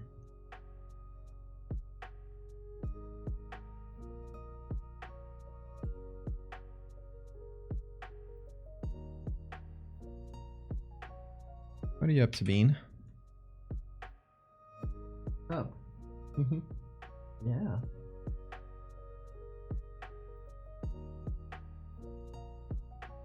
Okay, that's nice.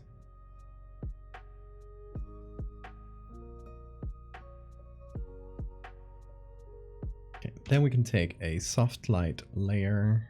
Let's actually already have one. Put it above instead of below.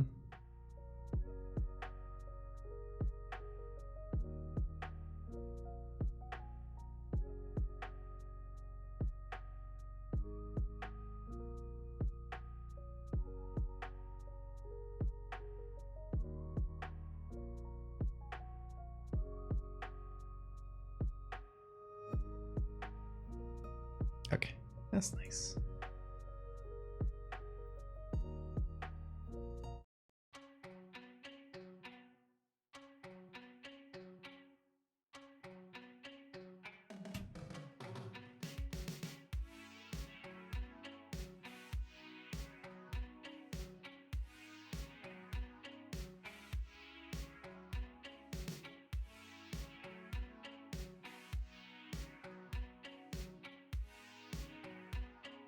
Okay, now I feel like we gotta figure out the face. So we're gonna remove the googly eyes for a minute. And try to think how we're gonna do this.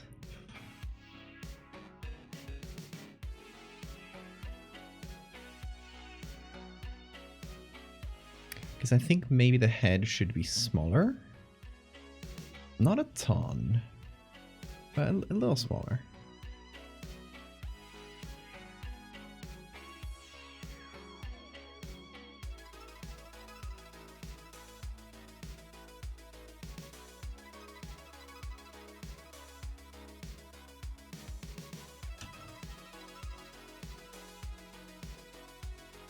And now we need to connect that to the body, which is its own issue.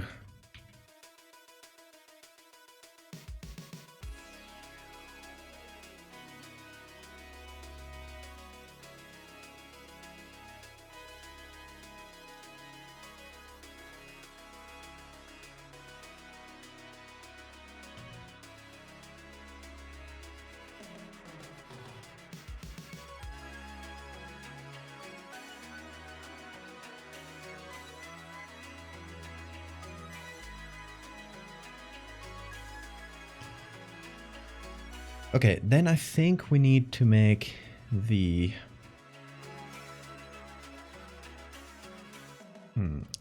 eyes smaller.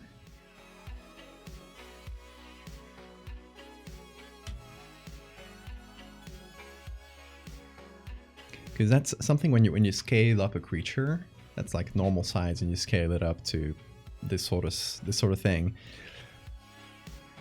You gotta change the proportions to match a little bit, because otherwise you might end up with, you know, if you keep the eyes the same proportion, they feel like huge eyes, and you run the risk of it just looking kind of cute instead of, you know, what you might want.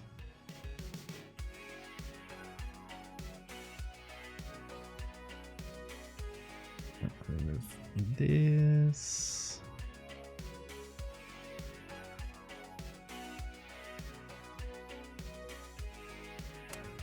Can you move this, please? Oh, come on.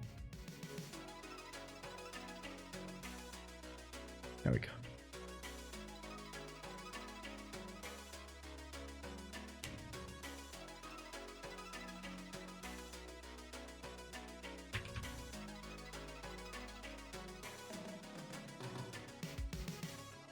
So we're gonna take the eyes, actually separate layers. There we go. We're gonna take the eyes.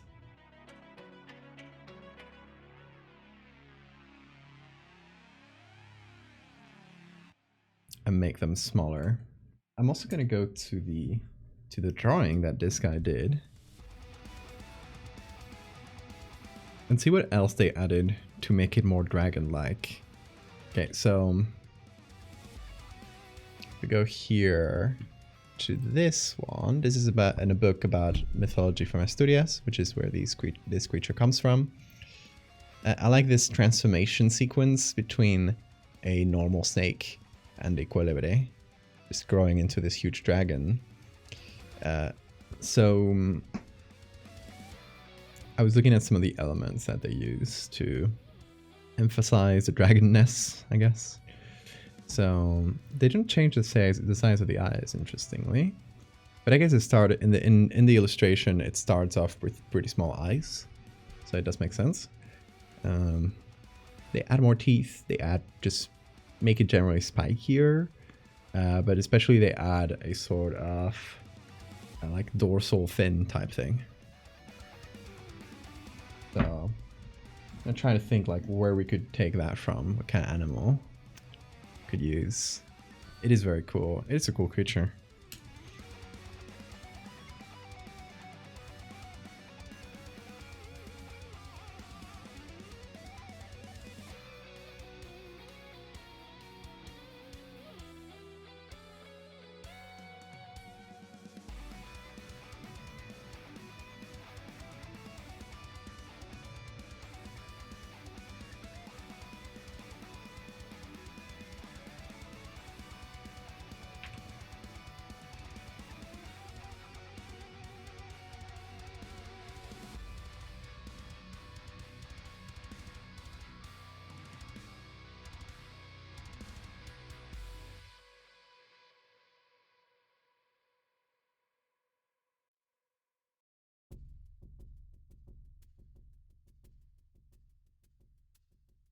What book is that? It's called Mitología Asturiana, Asturian Mythology. It's probably incredibly hard to find anywhere that isn't Asturias, because it's published by Pico Rieju, which is a really small like publisher.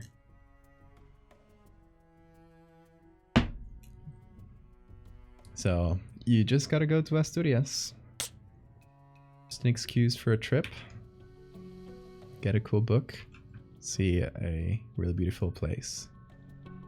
2 in 1.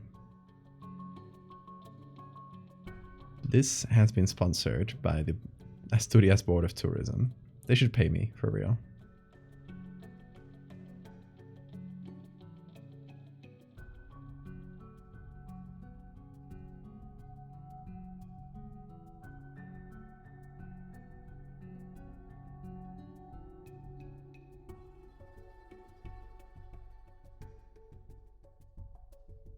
Taunting us with your rare and obscure European literature. You know how it is. You just gotta come here.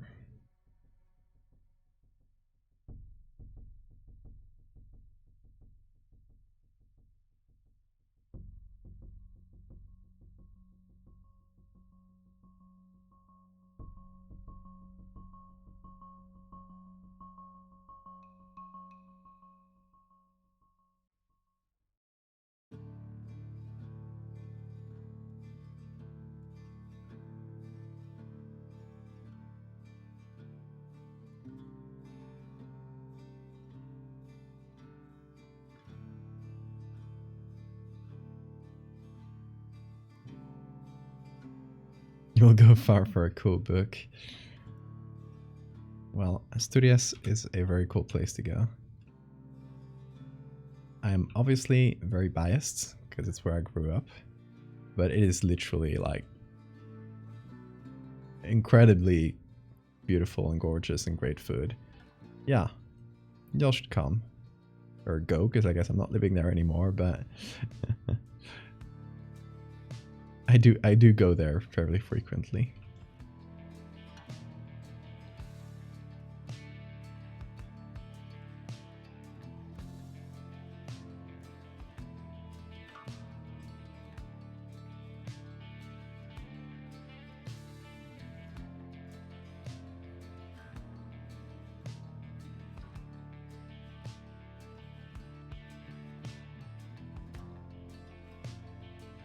Okay, let me take this picture,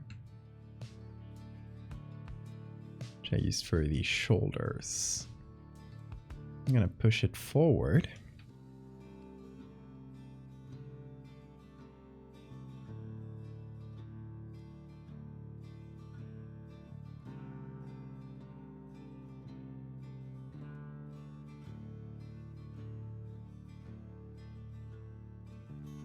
No, but for real though, if any of y'all ever go to Asturias, hit me up on Discord and I'll tell you all the places to go.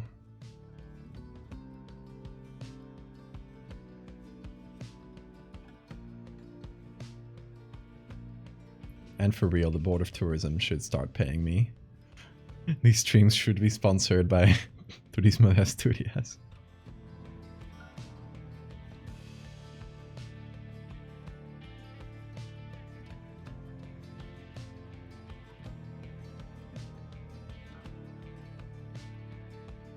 Whoa, big scream. You wanna go out again? Just went out recently. Okay.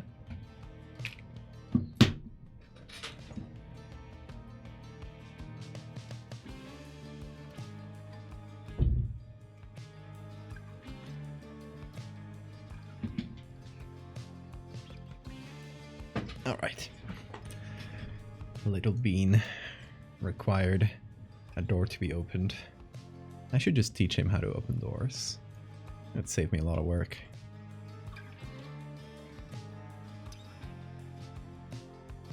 As long as I teach him how to close them. Nope. Nope. Here.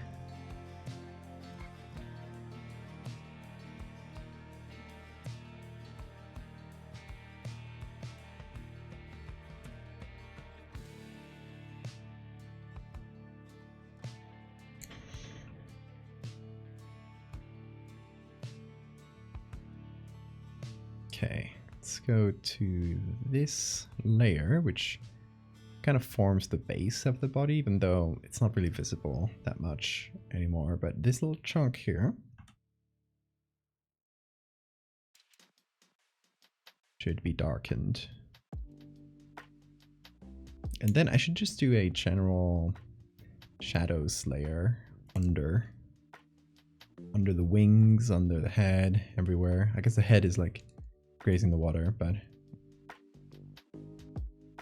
something for the rest. I'll do a normal and a soft light layer.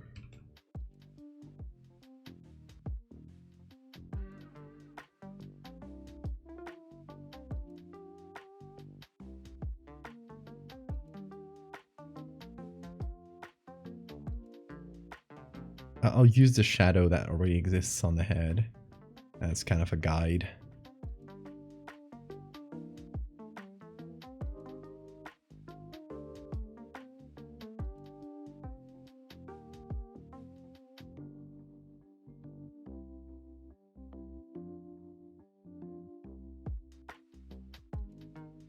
But yeah, I'm not going to make super strong shadows on the water.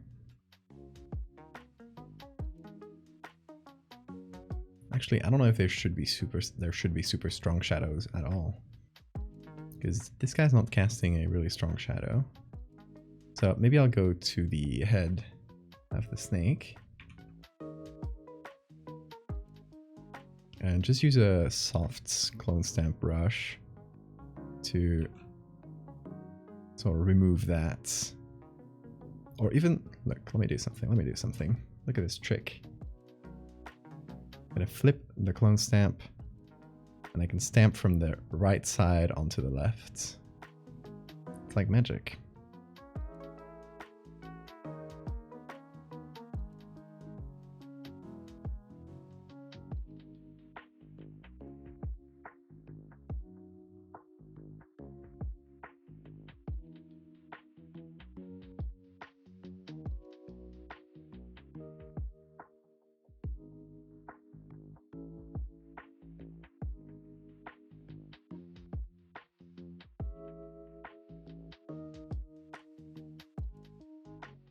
And kind of same on the other side. The parts that are too bright can actually like lower down a little bit by using little chunks from the other side, like so.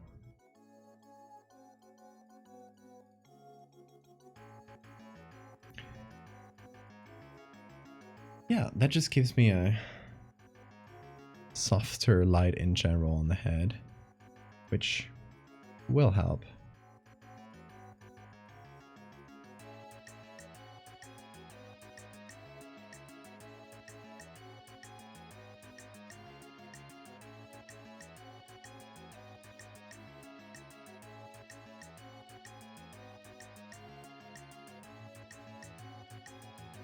Do you think you're a Spanish caver and you come across this?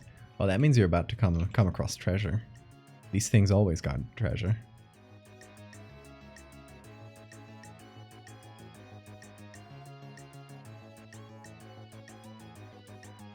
Also a new friend.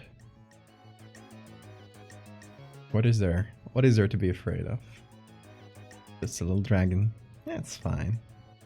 I've seen worse.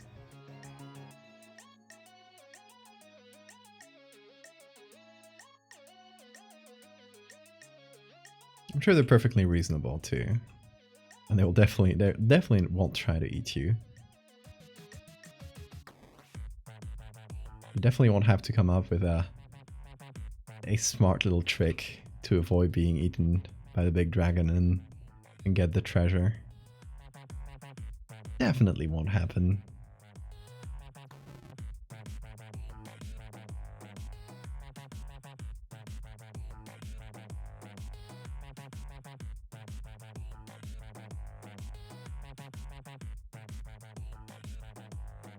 See, I don't even think guns would really be effective against this thing.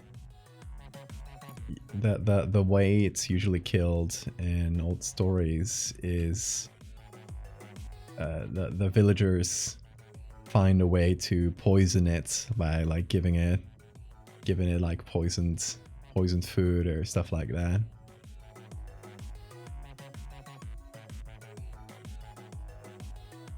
There are a few stories like that. Actually, I don't know what kind of story I'll accompany this with. I have to think about that.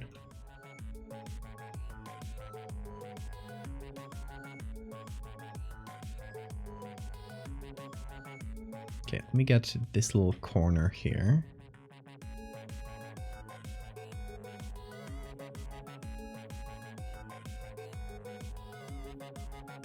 Oh yeah, this will make a nice corner between the wing and the body.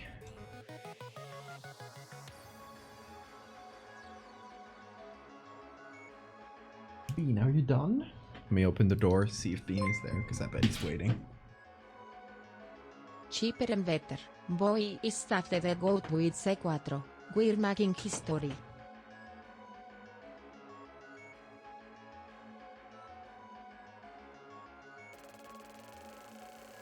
He does not want to come. Hey, thanks for the bits.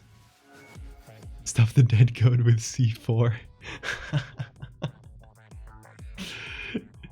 Cellback, thank you for the follow. I'm gonna go get Bean, be right back.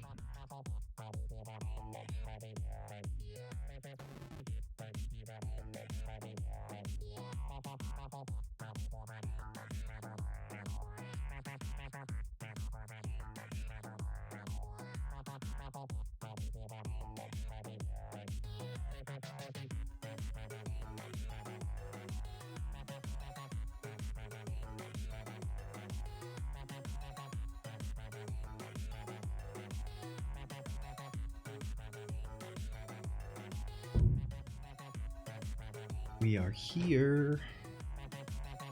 The Bean is here. Hey, Pyro.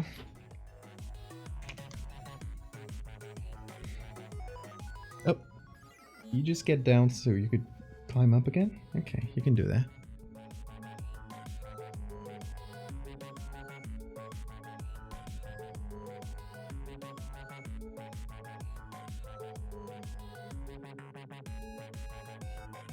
His face is so cute. Yeah, snakes are cute.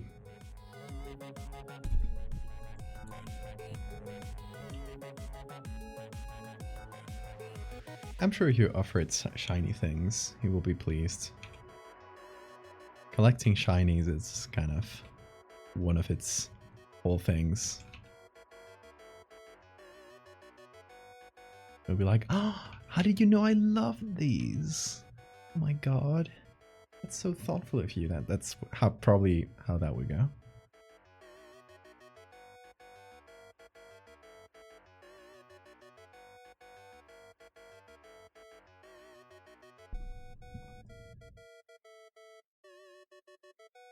It definitely wouldn't attempt eating you. I bet.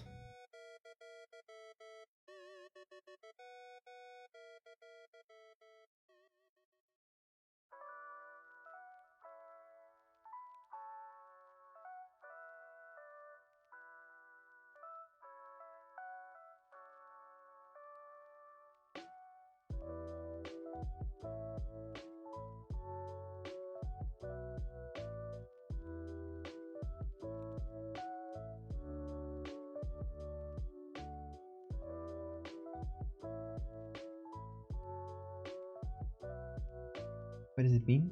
Jump up. Come on. Come on. Jump up. Here, I'll give you a treat. Yeah? Treat box. Come on. Yeah. Whoa. Big jump. Okay. You'll get a treat if you... You just gotta jump up, okay? I'm gonna give you... This is gonna be an easy treat, okay? You just gotta jump up. Yep. You know the drill. You know the drill. You're gonna give us a really good crunchy, right? You bet. Yeah. Look, look, look. Here. Look. Wait, you see it? Come on, jump.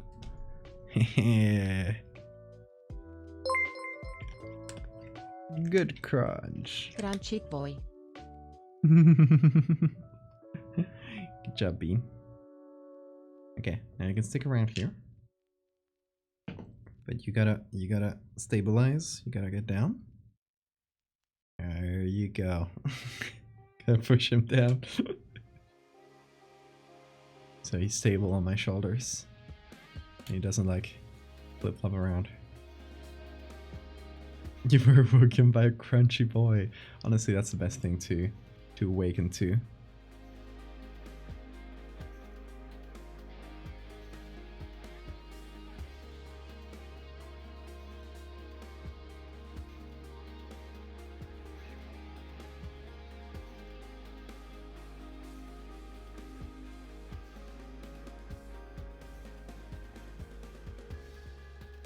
Bean sounds to wake you up. The album.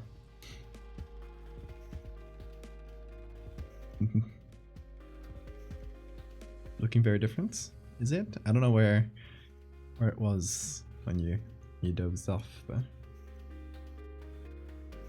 I guess we have changed things.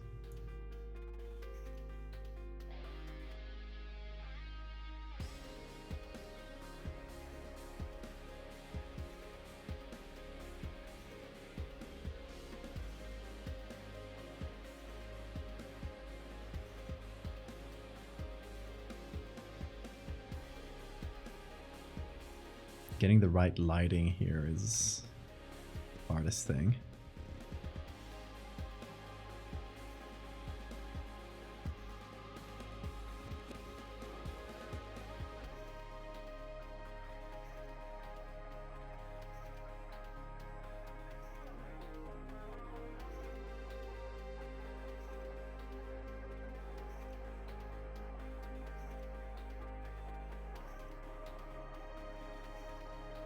Okay, I'm gonna try to keep, because right now we can't really see the arm here very well. So I'm gonna try and bring it back a little. There we go.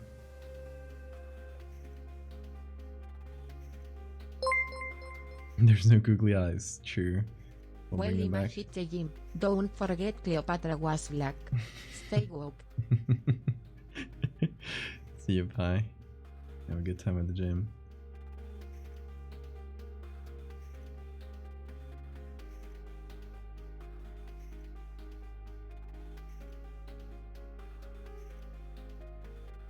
Okay. This bit here.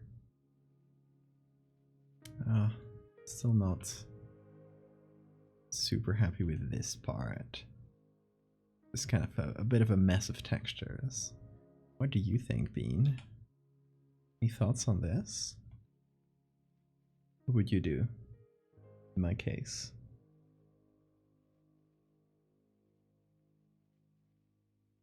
Just stare blankly. That's always a good strat.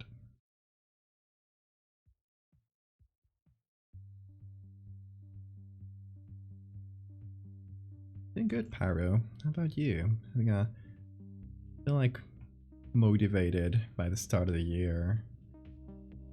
I know it's like all random.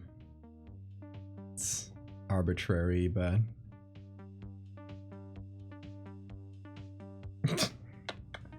but it's nice.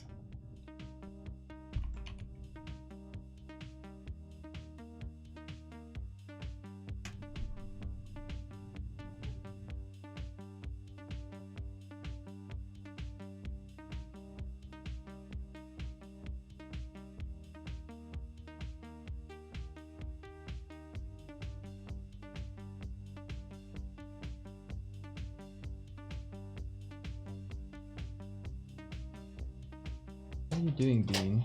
Oh. You know his string toy that he loves? He accidentally like put it all around him and then he started running. Because it was on him. Vsauce music, yes. Oh, what kind of horror project are you planning, Velcro?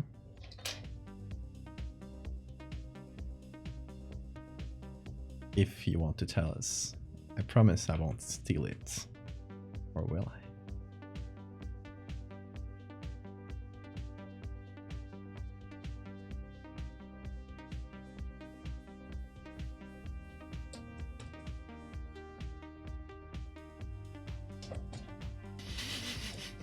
Bean is going wild. Hold on. He's like back there. Can you see the shadow, the little this little thing under the sofa? That's him under the blankets. Well, he's not moving anymore. He was turning all around before though. Found footage horror series on YouTube? Hell yeah. Sounds fun.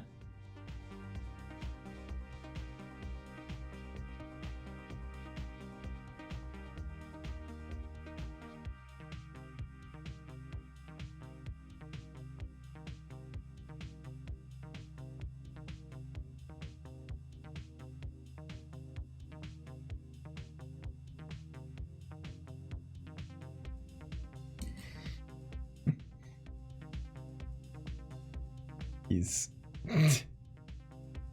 he gets himself under that blanket and then he stalks. He leaves the toy outside and then he'll randomly attack the toy. Oh, there he went. There he went. And back inside.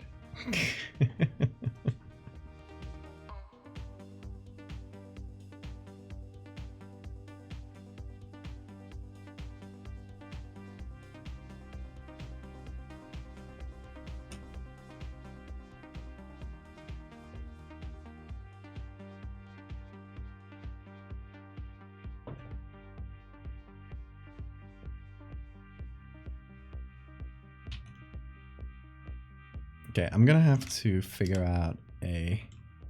So first I think I'm just gonna figure out the lighting, where the shadows go. He's just making noises. Gotta see what he's up to. And why is the X not working here?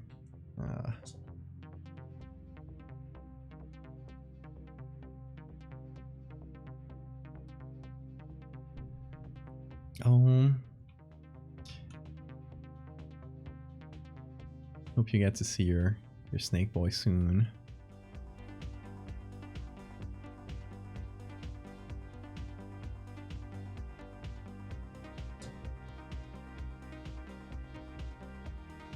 I think, well, something I can do is just straight up increase the contrast in the area around the snake. Because like one problem I'm having is, let me put it all together here.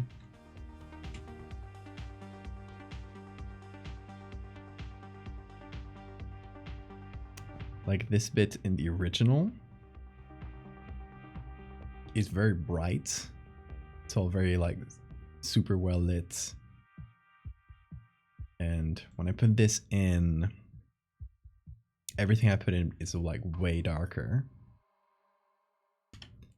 So I guess something I can do, option A, let's call it, is I change the levels until the darkest bits here match the darkest bits there. And then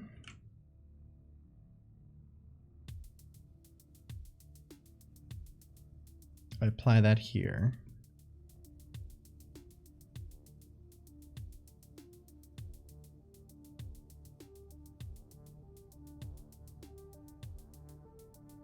Dumbass snake doing trust falls at you. Did it do that? Oh, that's cute.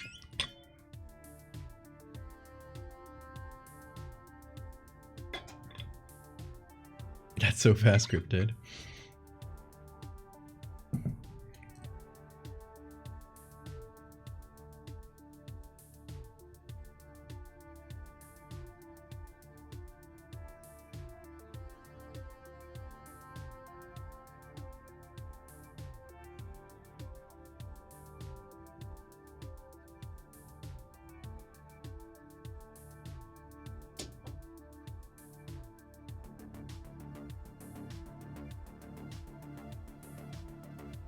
Okay, so option A is just to brighten this part of the snake, which is nice. I think it works pretty well.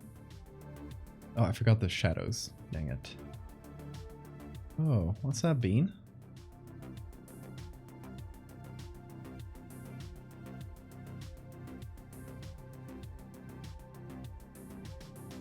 Okay, I can do that to the shadows as well. There we go.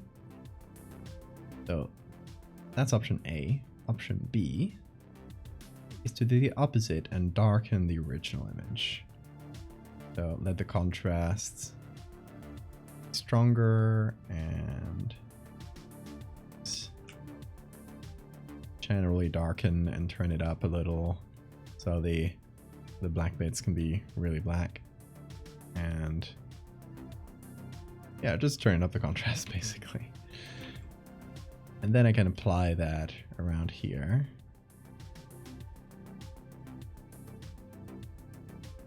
Which kind of makes it harder to see, I think. It just kind of sloppily applied, but I think I like this better. Just adapting it to the original instead of adapting the photo.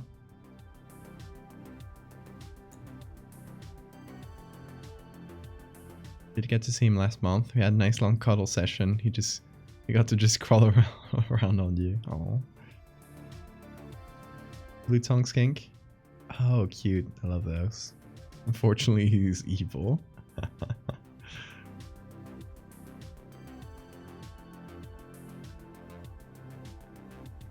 Got a bioactive enclosure for him.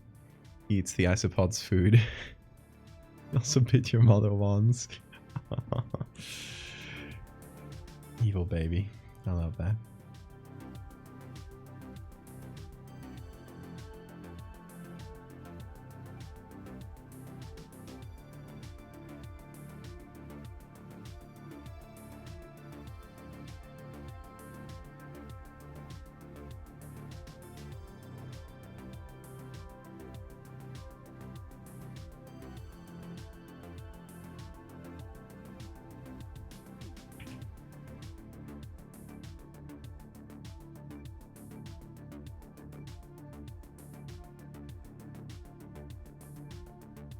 Yeah, we'd love to see the baby. Show us.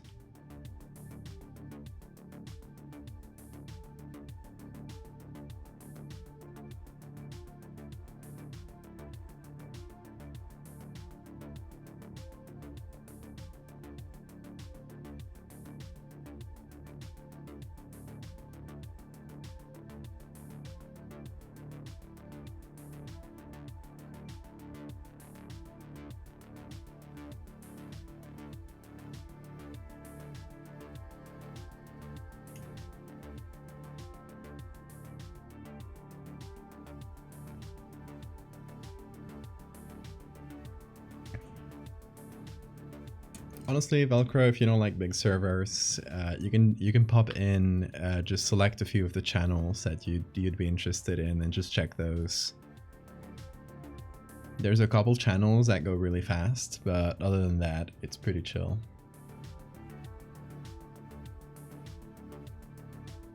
It's not like a big Discord. No, Bean. No. You don't climb around back there. That's for display, not games. No. He's trying to climb up, like back here again, and try to get the giant googly eye. After he already took down Slender Man.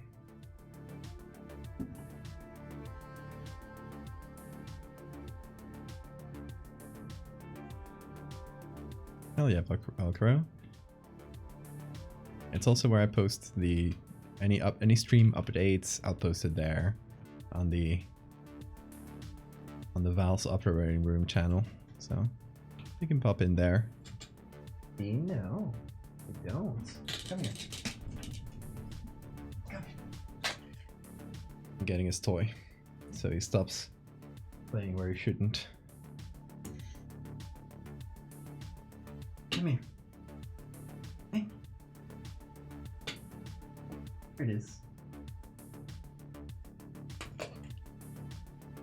Over here, Bean.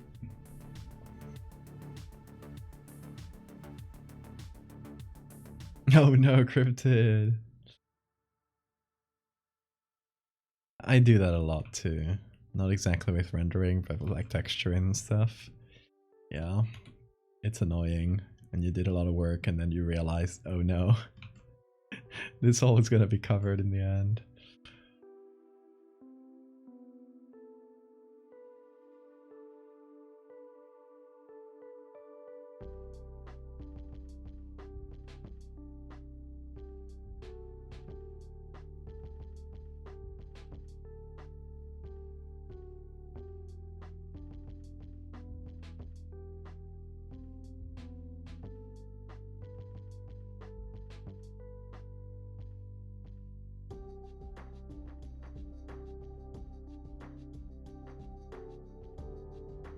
There's a very small mosquito that is currently trying to fly at my face every few seconds.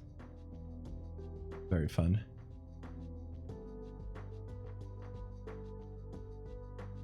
I don't even know if it's a mosquito. Let's just say lil bug.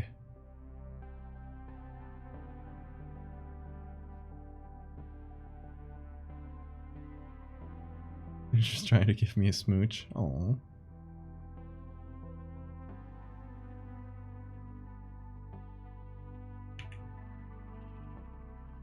There it is again. Okay, where are you? Oh, just a tiny fly. What is a tiny fly doing here?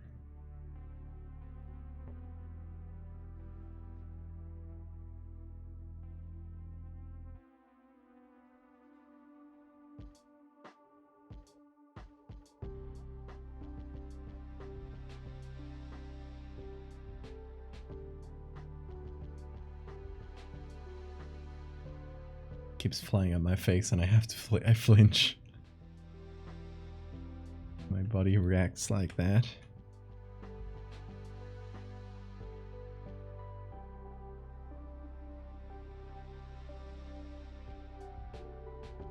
I kind of like here that you don't immediately see all the winding, coiling body on first glance. Just maybe see this first and then it all starts popping.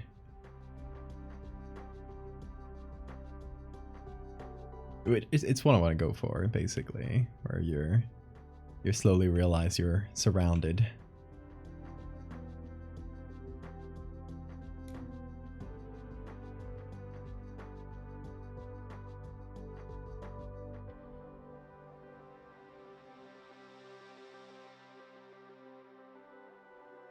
Gnat? Would you pronounce that Gnat? Gnat? I guess it's gnats, like gnome. I don't know what a gnat would be, but like specifically, they're just a very small species of fly. Hey, Damas Plant. Oh, thank you so much. Thanks for coming in and saying hi. Hope you can pop in earlier on the next one. Have a good night.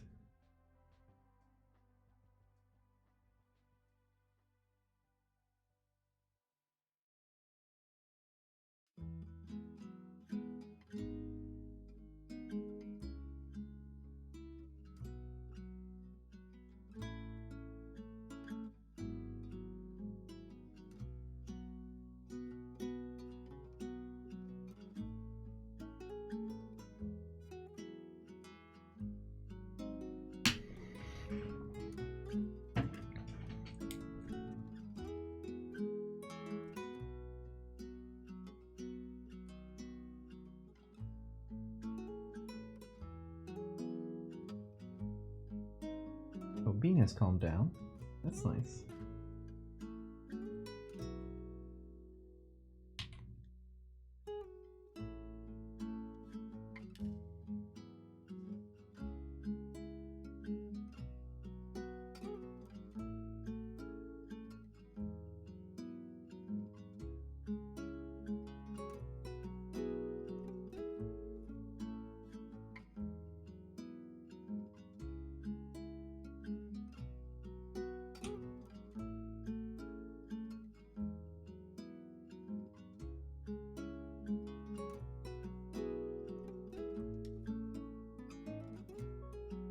Oh yeah, I can't forget to do the reflection.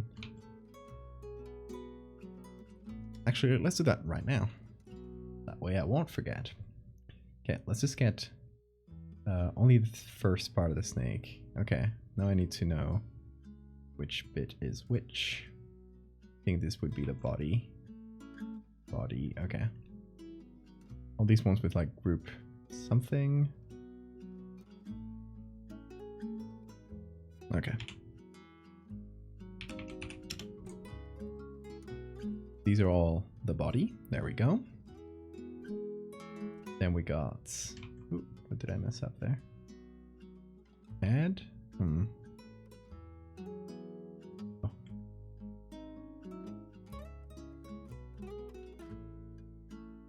There we go. So the head, let it go above the body.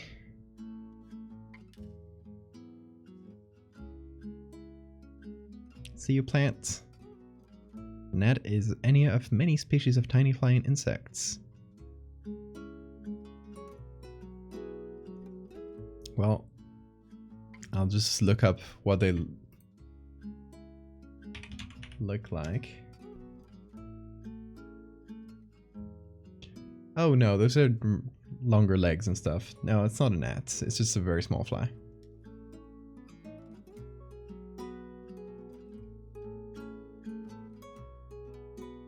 Midge? Is that another type of fly? Well, let me look it up.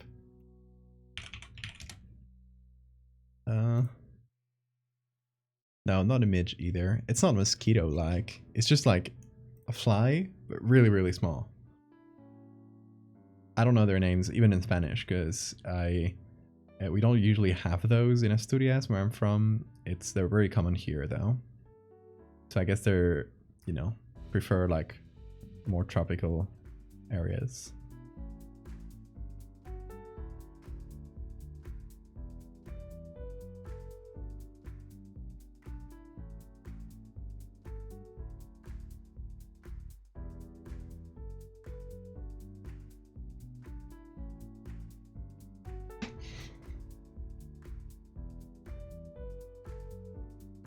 Fruit flies? No, fruit flies. If a fruit fly is this size, you can imagine, you know, a fruit fly. This is this size, but basically the same body structure.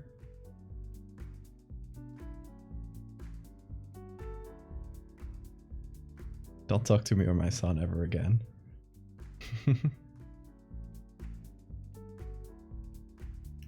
That's how small the boy is. The boy that is currently trying to fly at my face every few seconds.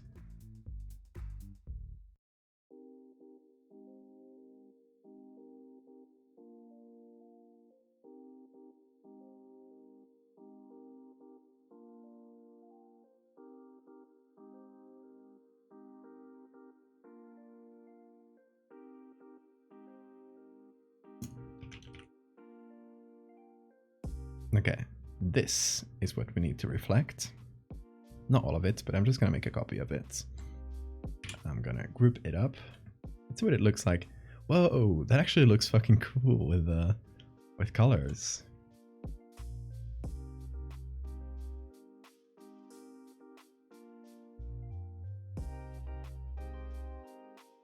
And I think we mostly need to reflect this wing.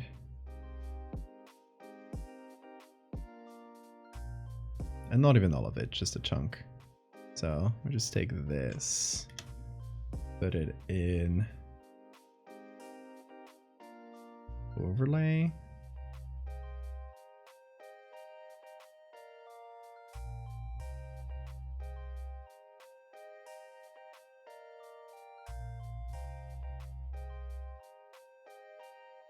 Levels.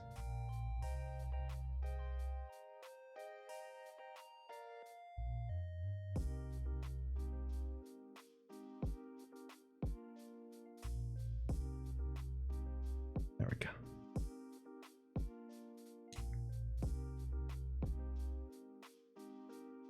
Fruit flies are tiny in American English? Oh. Could be. I was thinking like fruit flies are like the regular ones, right? Standard. But maybe they're the small ones, I don't know. I know not.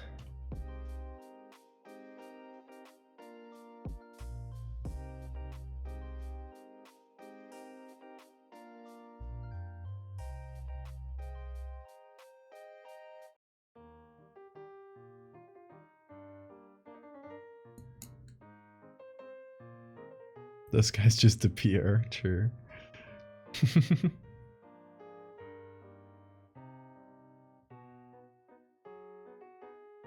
Yeah, their larvae are super small. So it's hard to know, and their life cycle, their cycles, their reproduction cycles are super fast.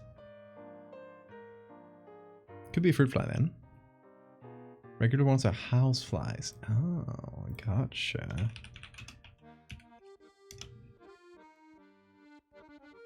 Let me look it up. Yeah. Okay, it is probably a fruit fly. Yeah. Ah, today I learned.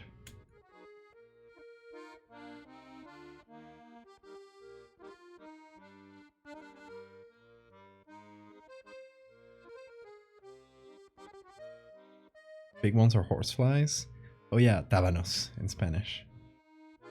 Big fuckers that sting and are really painful.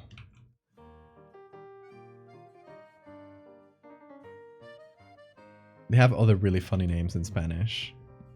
We always call them tábanos, but I remember looking it up one day because we're talking about it on the Discord, and the Wikipedia had like the funniest names for it. Like literally Satan levels. Do you remember any, Sora?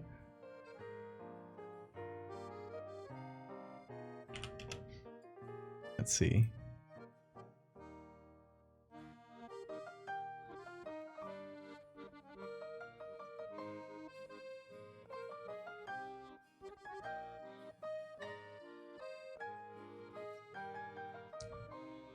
There was a bit of in the Wikipedia article where they did like different names for the tábanos. Maybe it's been removed? Huh. That's sad. It was really funny.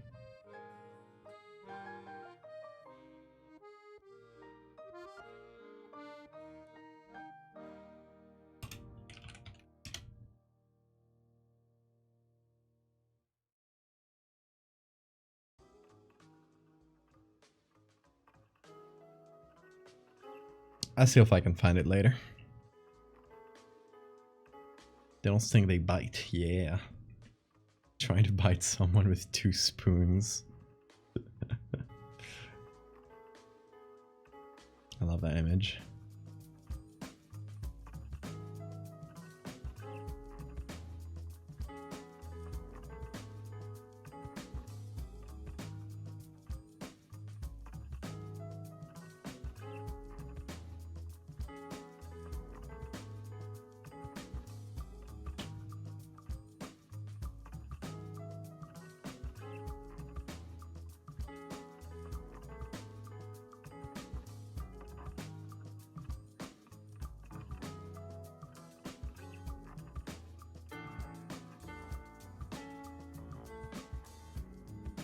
Oh no. Stupid me, I hit cancel instead of save. Instead of okay. So silly.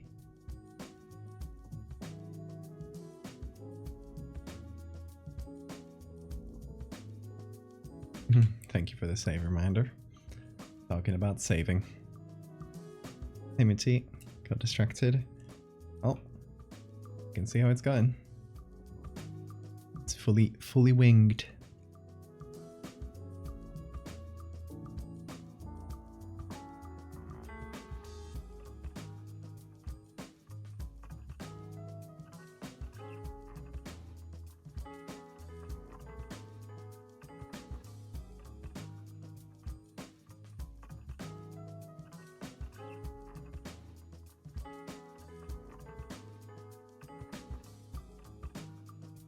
Oh, I gotta blur this a bunch.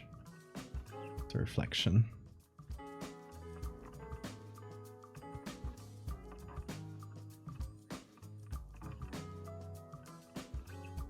Hey, Sickly. You're the artist that did the uterus parasite thing, yeah. Made me want to clone my uterus until I realized it was fake. Thank you, Sickly.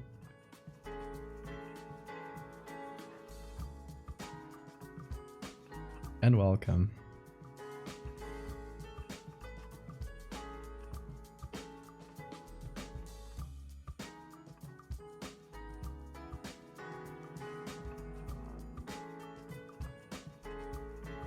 Like, I'm gonna have to start a support group for people who have been tricked for too long by one of my edits.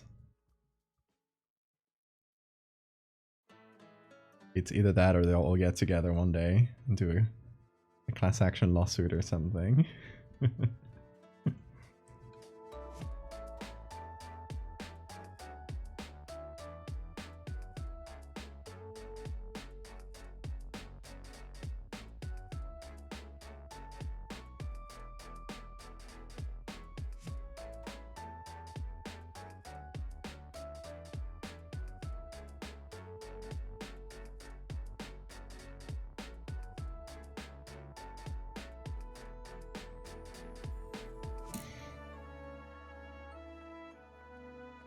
Yeah, I did a snake pattern on the wings. It's actually the same pattern as this.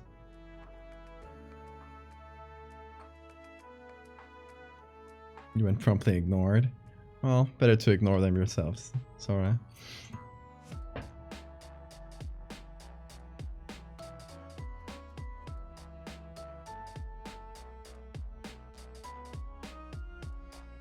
Root Sank Caves. What does that mean?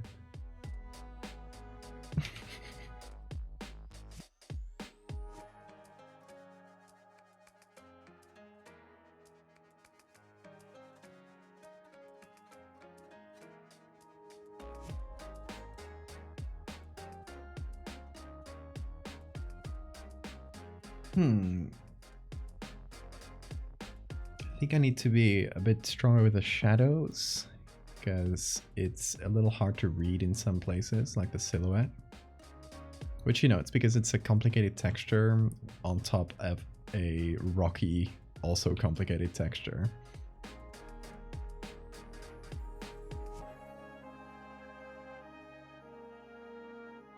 So I gotta make sure the silhouette is quite readable without it like popping out, you know? It's the balance we always gotta strike. Grutsang is a legendary monster snake in South Africa. Oh, it's pretty similar to the Cuélebre. That's fun. Because El Cuélebre, which is what I'm doing in Asturias, is a giant winged serpent that guards treasures usually. So, and that's associated with caves and waterfalls. So we got a cave and a waterfall here.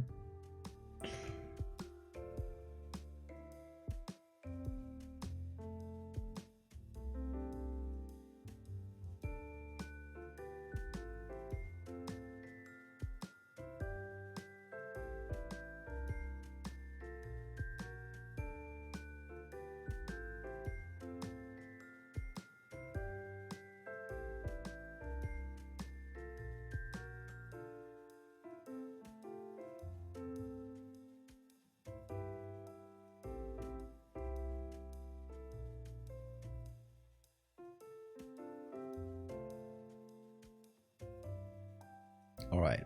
Maybe I'll add some spikes to the face, like the illustrator here did. Not sure.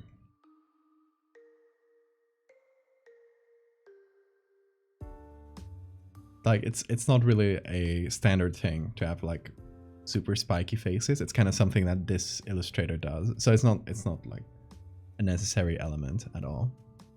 You know what I'm feeling though? I feel like it kind of feels weird for the body to kind of stop there. I know it's going to the left, but it's kind of hard to see that with the shadow. So I could add some more body that goes back. Just a little bit of it. So I could take some of the bits I took here for the body.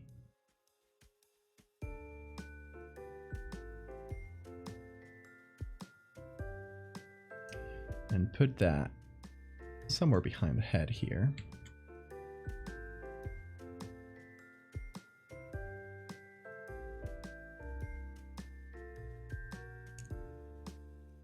The Groot slang, it's said to be a huge serpent that dwells in the cave known as the Wonder Hole, or the Bottomless Pit. Supposedly the cave connects us to the sea, 64 kilometers away. According to local legend, the cave is filled with diamonds. There aren't many folklore stories in the central US, but I know jokes saw a creature a few years ago. What kind of creature?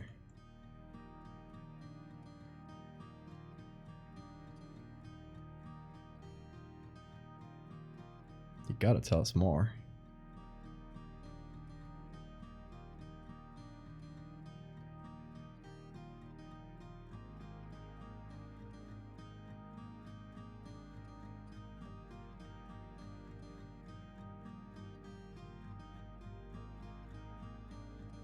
Lilith. Kind of reminded you of Mothman, but more owly. I mean, you know what people are gonna say, right? It's a classic. It's a barn owl.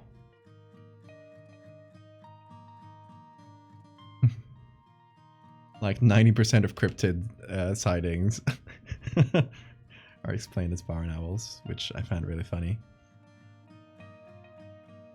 It turns barn owls into these cryptids in and of themselves.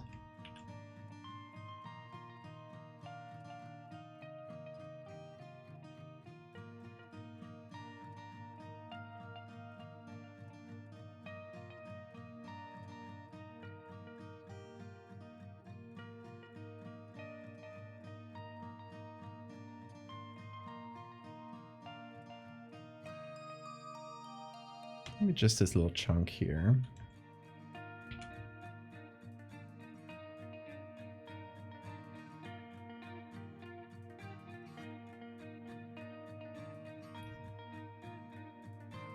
It's Black and Panther sized. Like the owl from Avatar: Last Airbender. Oh wait, I thought the cryptid said that. Lilith and cryptid, you guys have the same. I don't know if that's only on my end, but you guys have the same color on my screen. So I think it's both. I didn't know who was speaking.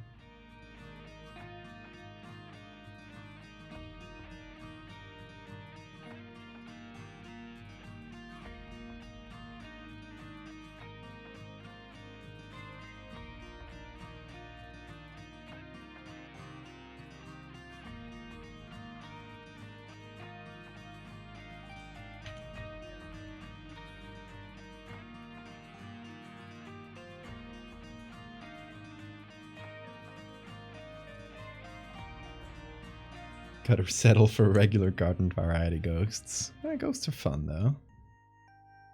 You are the cryptid now.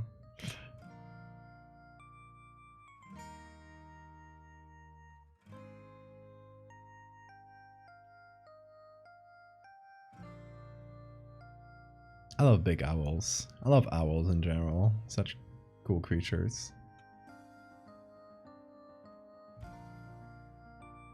It's like, I don't know if that's because of my folklore, but when I see an owl, I can't believe but think that I can't help but think that it has something like supernatural going on. There are a ton of stories in in Asturias about owls just being like a general portent of death, or they have associations with witches and stuff, and I don't know. Just made that association in my head.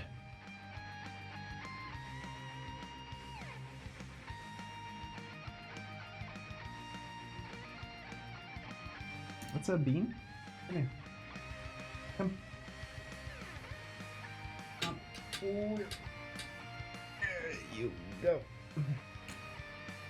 Did you want cuddles? Yeah, you did.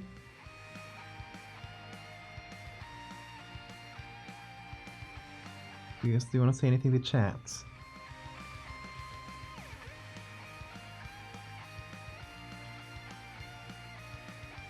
What's up?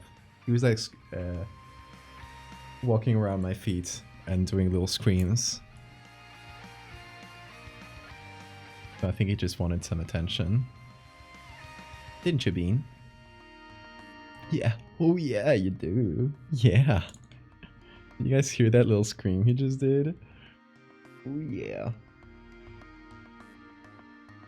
Yeah, give me the slow blinkies. Oh, there he goes. Come on, lie down. Down. There you go. Now you can sleep there. He's so cute.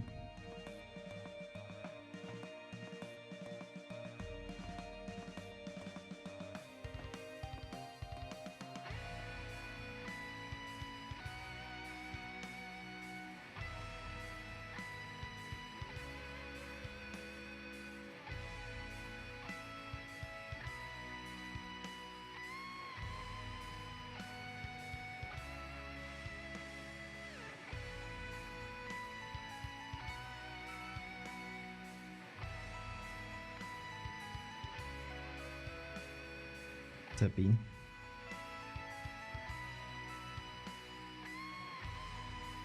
You see a barn owl with a death wish swoop to your car every single time on the highway? Oh my god.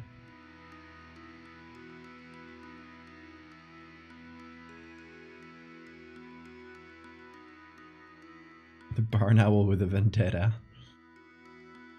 That's something specifically against you.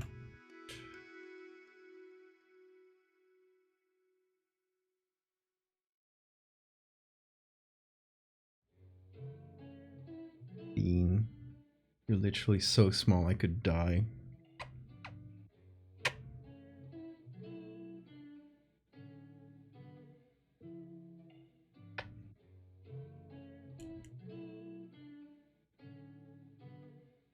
Hey, welcome raiders! Oh, that didn't pop up above. Didn't make the noise.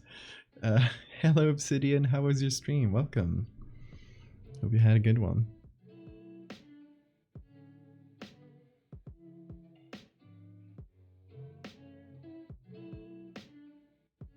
Hey, hey, welcome folks. We're making a Cuélebre. It's a creature from the folklore of Asturias, which is where I'm from. It's a small region in the north of Spain. And it's basically like the Asturian folklore version of a dragon. It's a giant winged serpent, usually lives in caves and protects treasures. So here, what I wanted to do is like one very small guy looking up at this giant creature, kind of meeting it. And as you look around, you can see that its body is just coiled up all around the cave. Thank you, Paprika. And thank you for the fellow Snubnose. Oh, and this is Bean, for the new folks. Everyone say hi to Bean. He's currently sleepy. He's the prettiest boy in the world, aren't you, Bean? Yeah, he is. He's so handsome.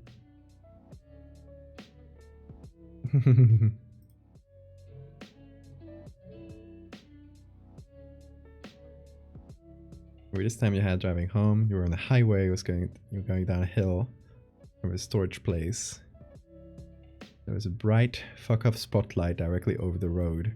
Thought it was a drone. Tried to get a look as I passed under it. No drone, no plane, no sound. You got aliened. Just the lights.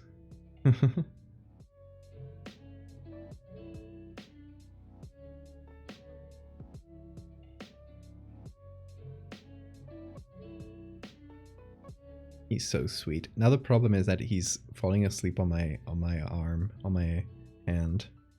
And so now I have lost use of one of my hands, but that's fine. I am willing to accept this loss of function if Bean can sleep better, because he deserves it. He's been such a good boy. Well, except for when he tried to eat stuff from the back there, and cables, but that's fine. He's forgiven.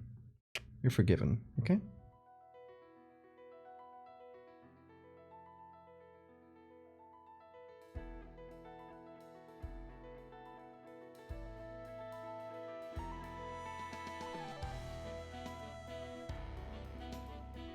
Thank you for the follow, Space Cammy.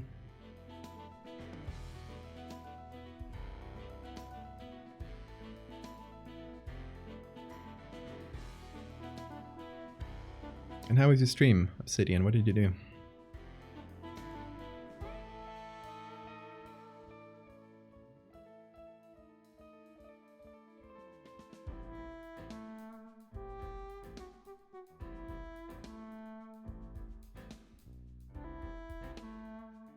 Currently, I'm zooming out a lot because I'm just trying to look at the bigger picture, just trying to see, like, okay, at a first glance that a person will have, what do they see? What's their first impression a person will get? So I'm trying to make it work based on that. Try to make the silhouette readable and stuff. You wanna go, Bean? Okay.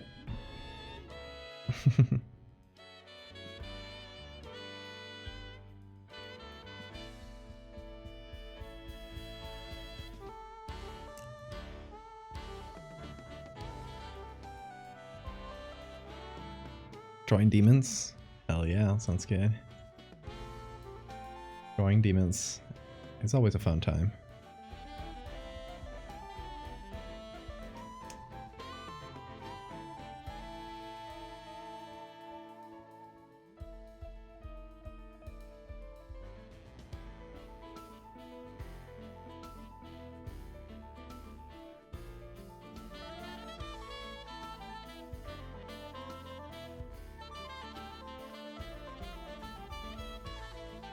What does it mean?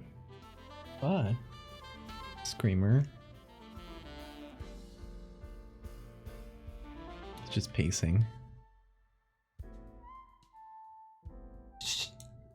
No, no cables. Especially not the internet cable while I'm streaming. Shh. Don't touch that. Come on. He has found the internet cable. I gotta give him his toy. Come here.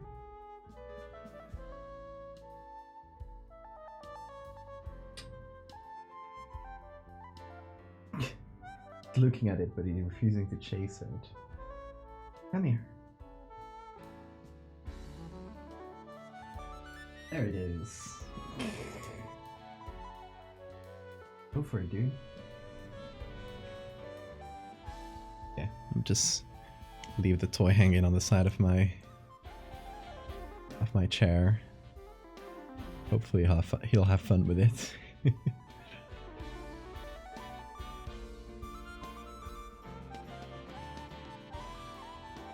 Oh, not selecting. Okay, there we go.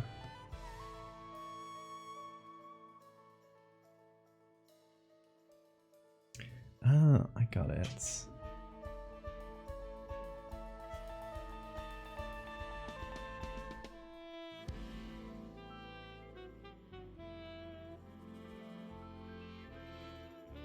Oh, he's climbing my chair. Oh, he got the toy.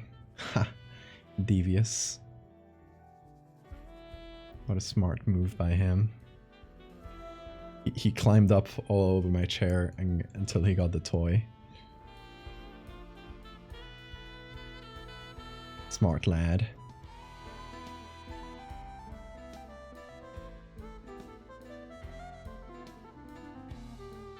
The googly eye style markings. I hadn't thought about it like that, but you're totally right. Oh, there's also actual googly eyes. Oh, they're misplaced.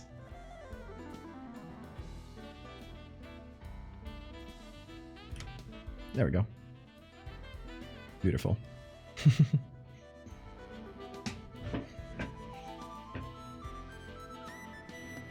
But that's true. It's really appropriate that it would have googly eye style markings.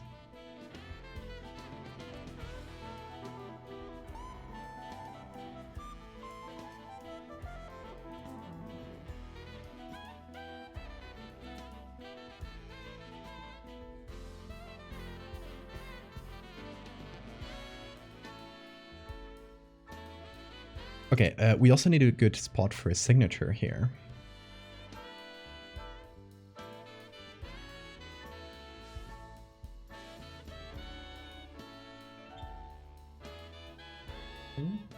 No climbing. Come here.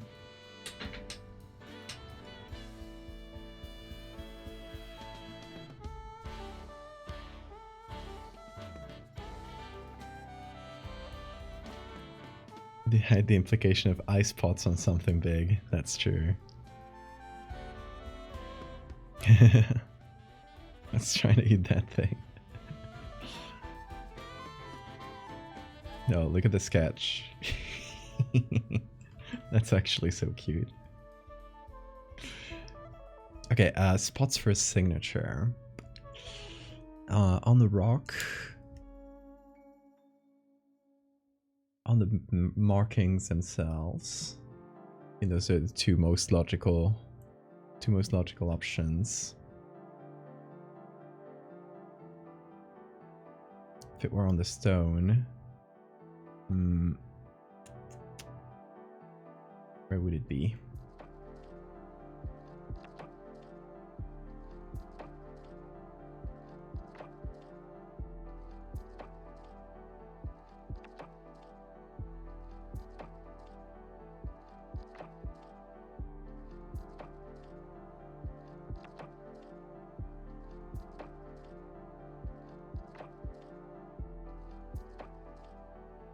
On the tummy. I mean, it could be here.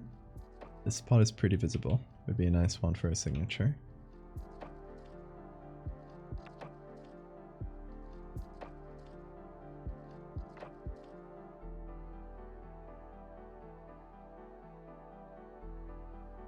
A tummy tattoo.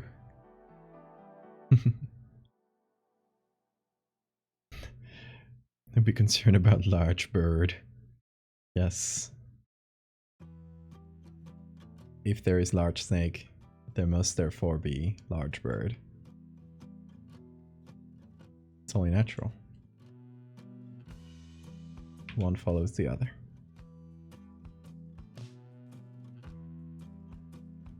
Okay, here's my thinking.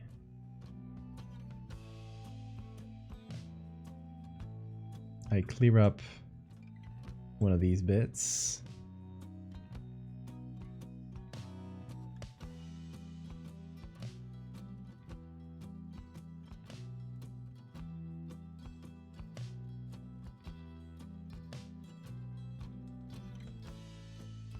And then I draw the signature here. Maybe using little chunks from these.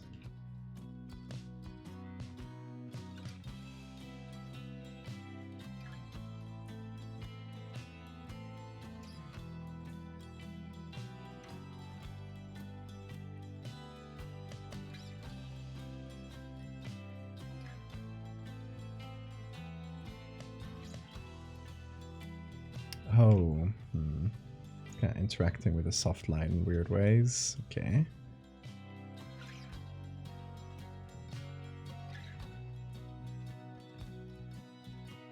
There we go.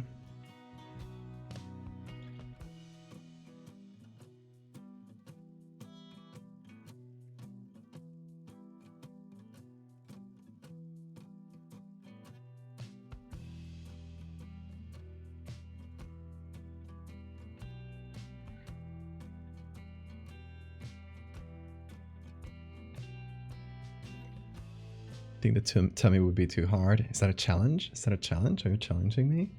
Okay, okay. Okay, we'll see if it's hard. I'll see you eat your words.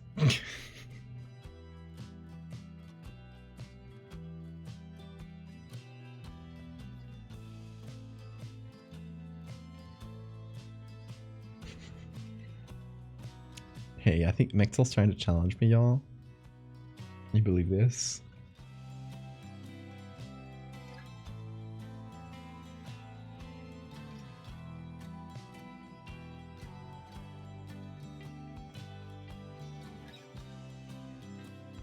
Belly tat.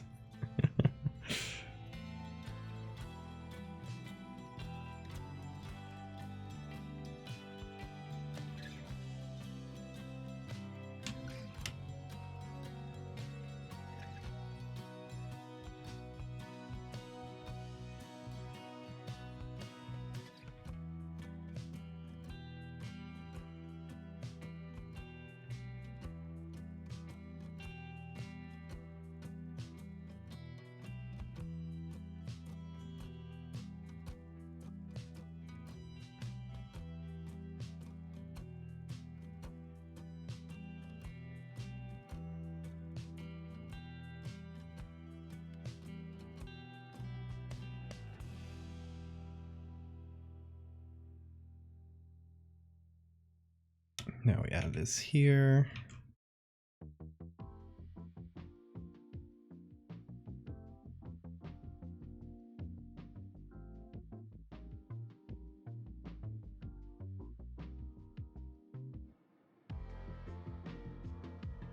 And if I was gonna try to challenge you, I would dare you to try to keep a regular sleep schedule. Touche. That is a challenge I could not win.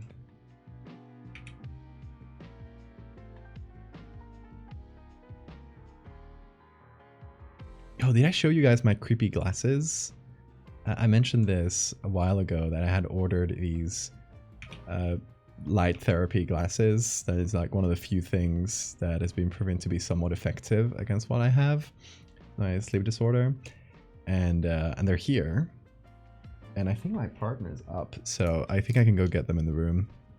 Okay, hang on with me for a second. I'll be right back.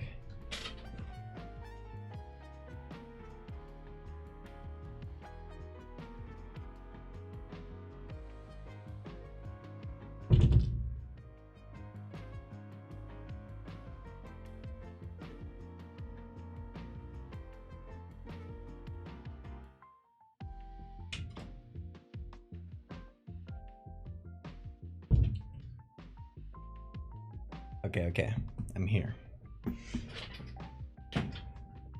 Hold on.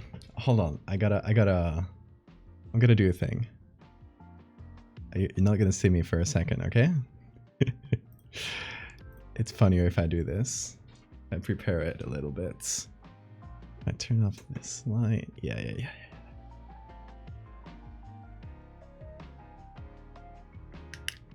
They're super scary. Oh my god. Okay. Yeah, it's funnier like this. Okay. Look. Aren't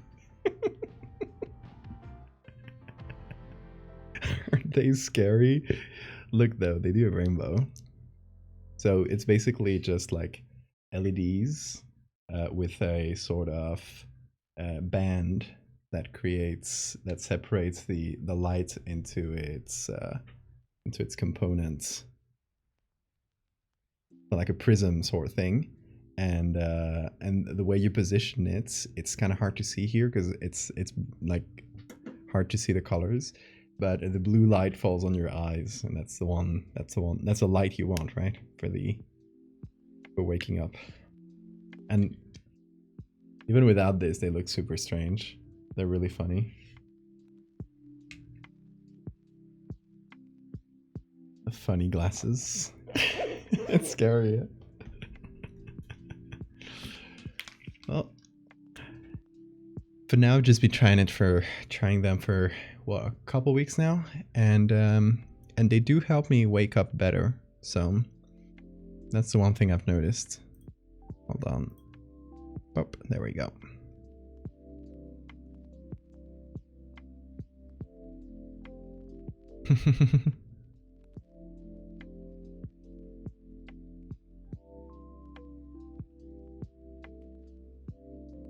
And I said jump scare, I didn't actually mean it. I'm too late.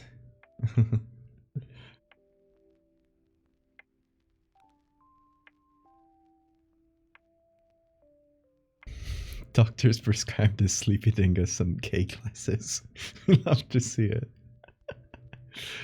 Can you wear them while doing stuff? Yeah, exactly. So the typical version of this is kind of like a light panel. That a lot of people use this for like seasonal depression and stuff, which it's not super proven to work there, but you know, people still sell it for that. But this kind of a version of those light panels, but with like that you can wear on yourself, so you actually can see very well, even though it looks like your face is inundated with light, especially, you know, with the lights off like I had. You can actually see very well. Not very well in the dark, but generally pretty well. And so you can just go about your day. And I put them on when I wake up. I have them on for an hour. And yeah, you kind of just forget you're wearing them after a bit.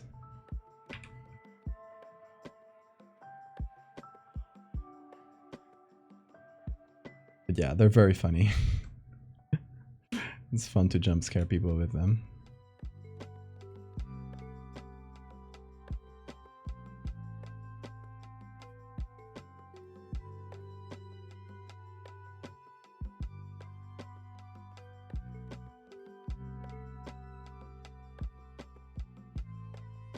You should wear them out and start a new style. Hell yeah.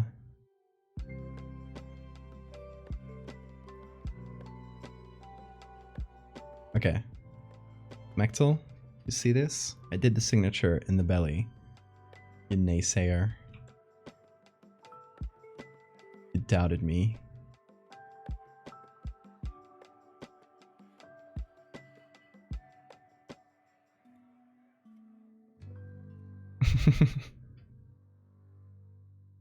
Thank you, Mechtel.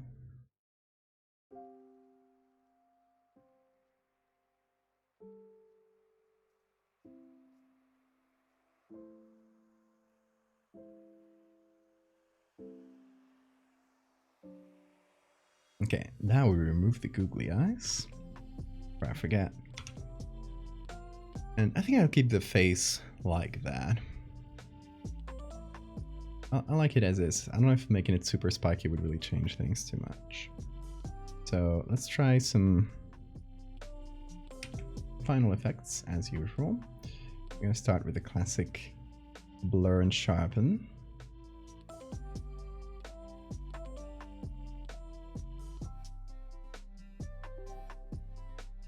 You showed your manager your mouse pad. I love that.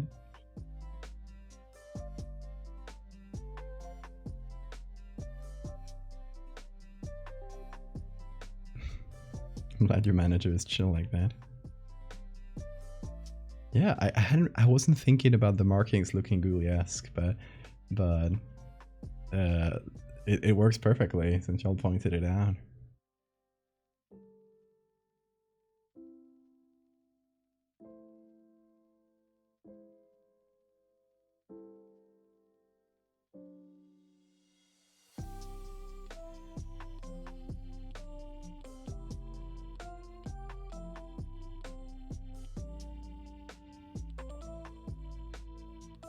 Oh wait, this should have a really specific effect now that I think about it. This should look sepia. We're gonna add that after, just as a color thing. I guess I can do color grading still. Yeah, even though it's a black and white. Yeah.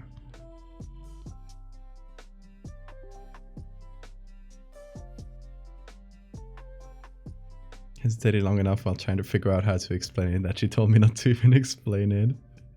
So she has absolutely zero context for it. I love that.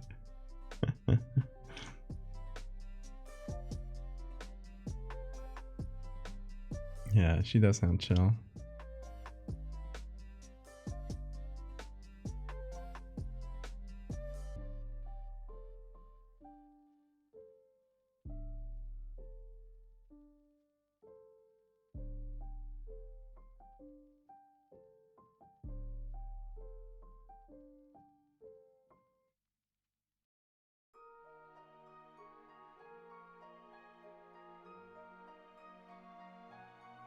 Okay.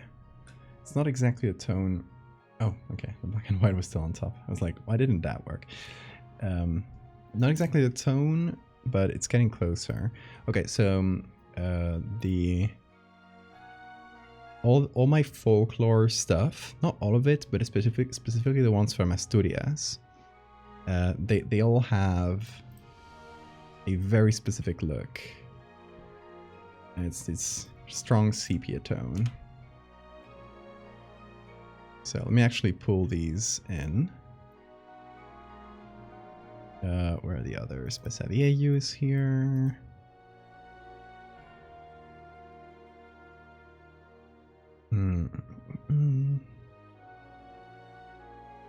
La Westia, that was the first one I did. I kind of set the color scheme. Candurco.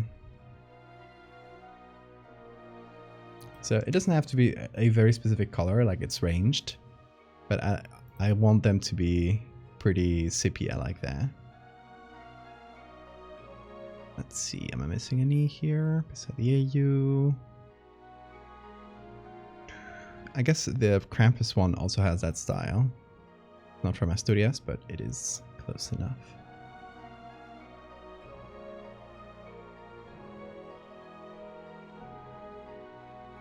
I think color scheme wise, this one's my favorite. It has some like blues. I wonder what I did there with the blues. Well, I can just check. Why not? Let me save this and go to Yavanderes, open that, and see what I did.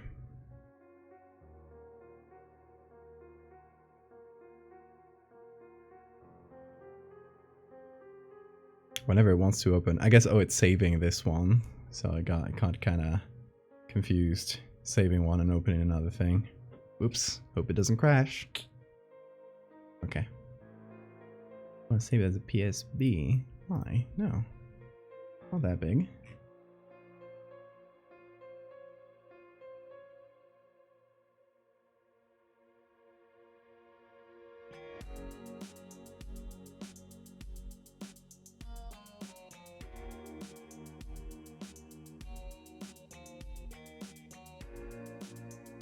There's definitely some really big layer somewhere that's messing with things.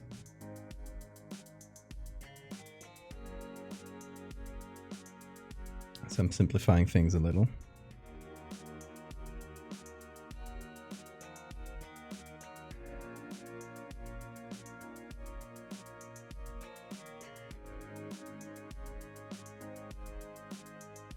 That's the face.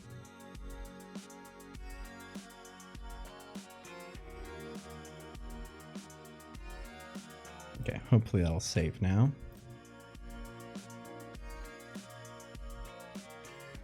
Okay, Velcro, thank you so much for coming. Have a good night.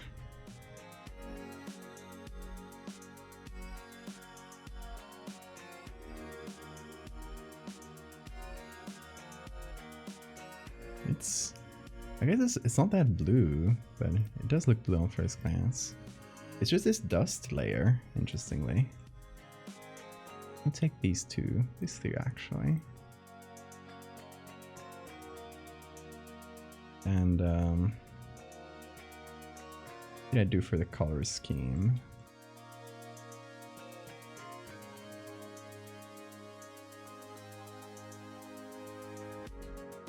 added this to make it sepia. And then lots of filters, okay.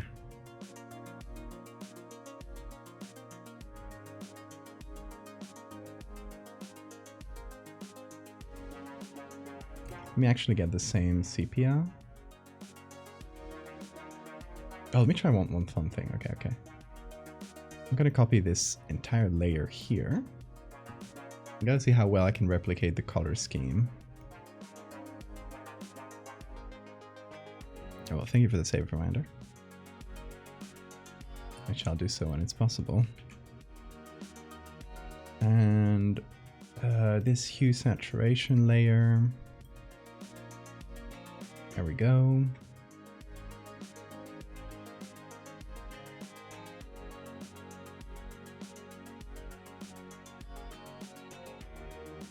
And then I hit this with flatten. And I copy the smart filters over. Let's see what this does. Might take a second to render because it's a bunch of filters.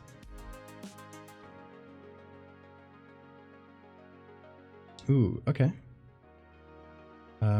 Oh, there's a blur filter that I quite like here. I think it's this one.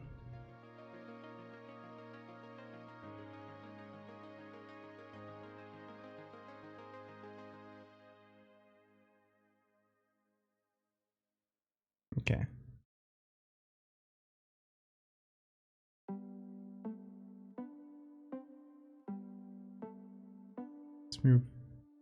Leave the haze at a minimum.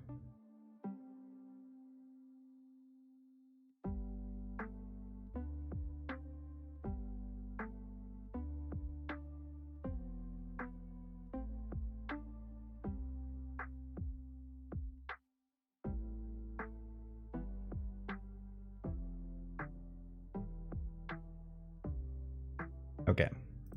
And here, obviously I want to reduce some of this contrast. That was the same filters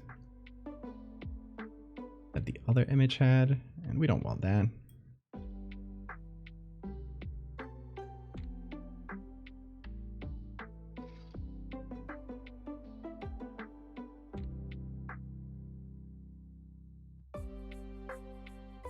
That's quite nice. I like it.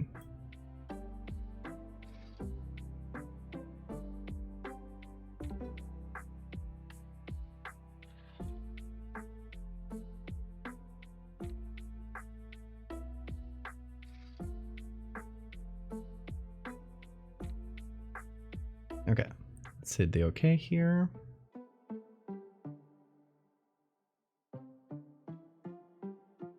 It's such a complicated layer with so many filters that every time I change something it does this. But it's worth it because I think it looks pretty cool.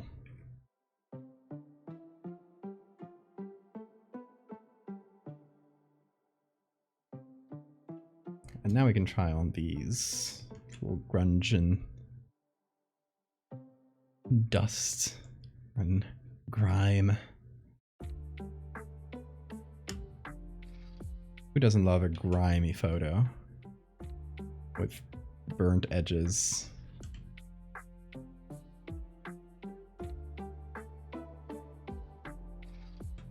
Look at this little burnt edge there.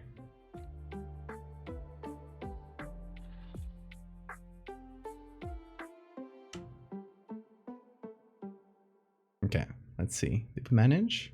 I think we managed. I might remove a little bit of the blue. So go to the camera filter here. Wait for it a second again. Oh, that's something I can't wait for the new computer, because those loading times are gonna go down. It's gonna be nice. Hope so, at least. I mean, it better.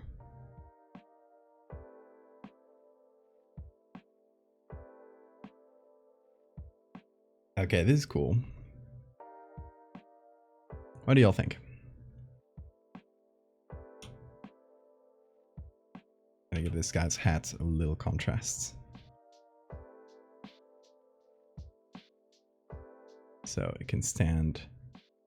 There you go.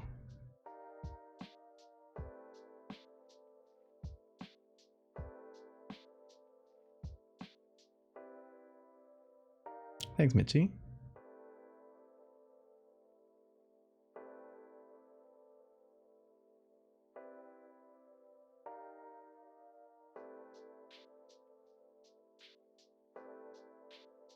Oh yeah, this blur layer worked wonders.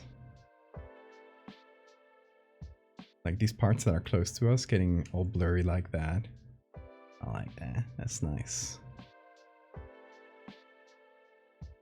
I thought that the dragon was eating it. I mean, that would have been funny. Now they're just facing each other.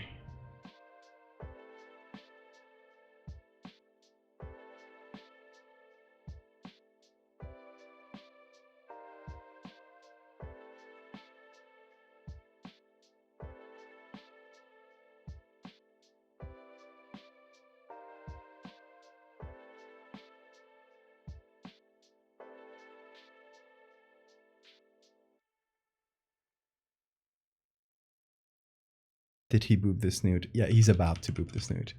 And I'll leave it up to the imagination what happens after. Obviously, they become friends forever.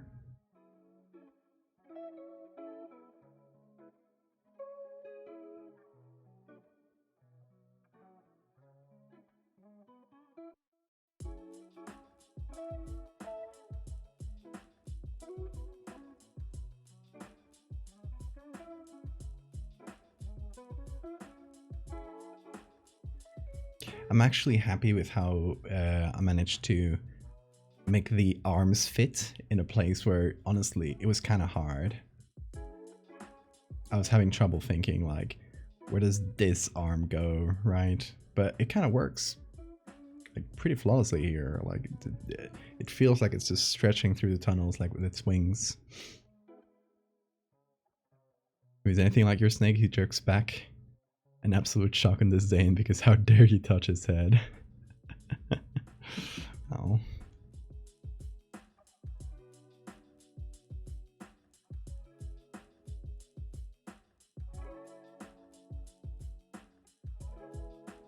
Okay, Sora, you sleep well.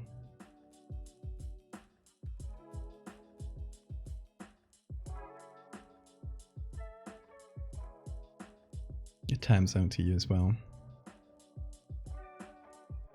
And you too, Mechtel. And you too, Johnny. I feel like it's a time.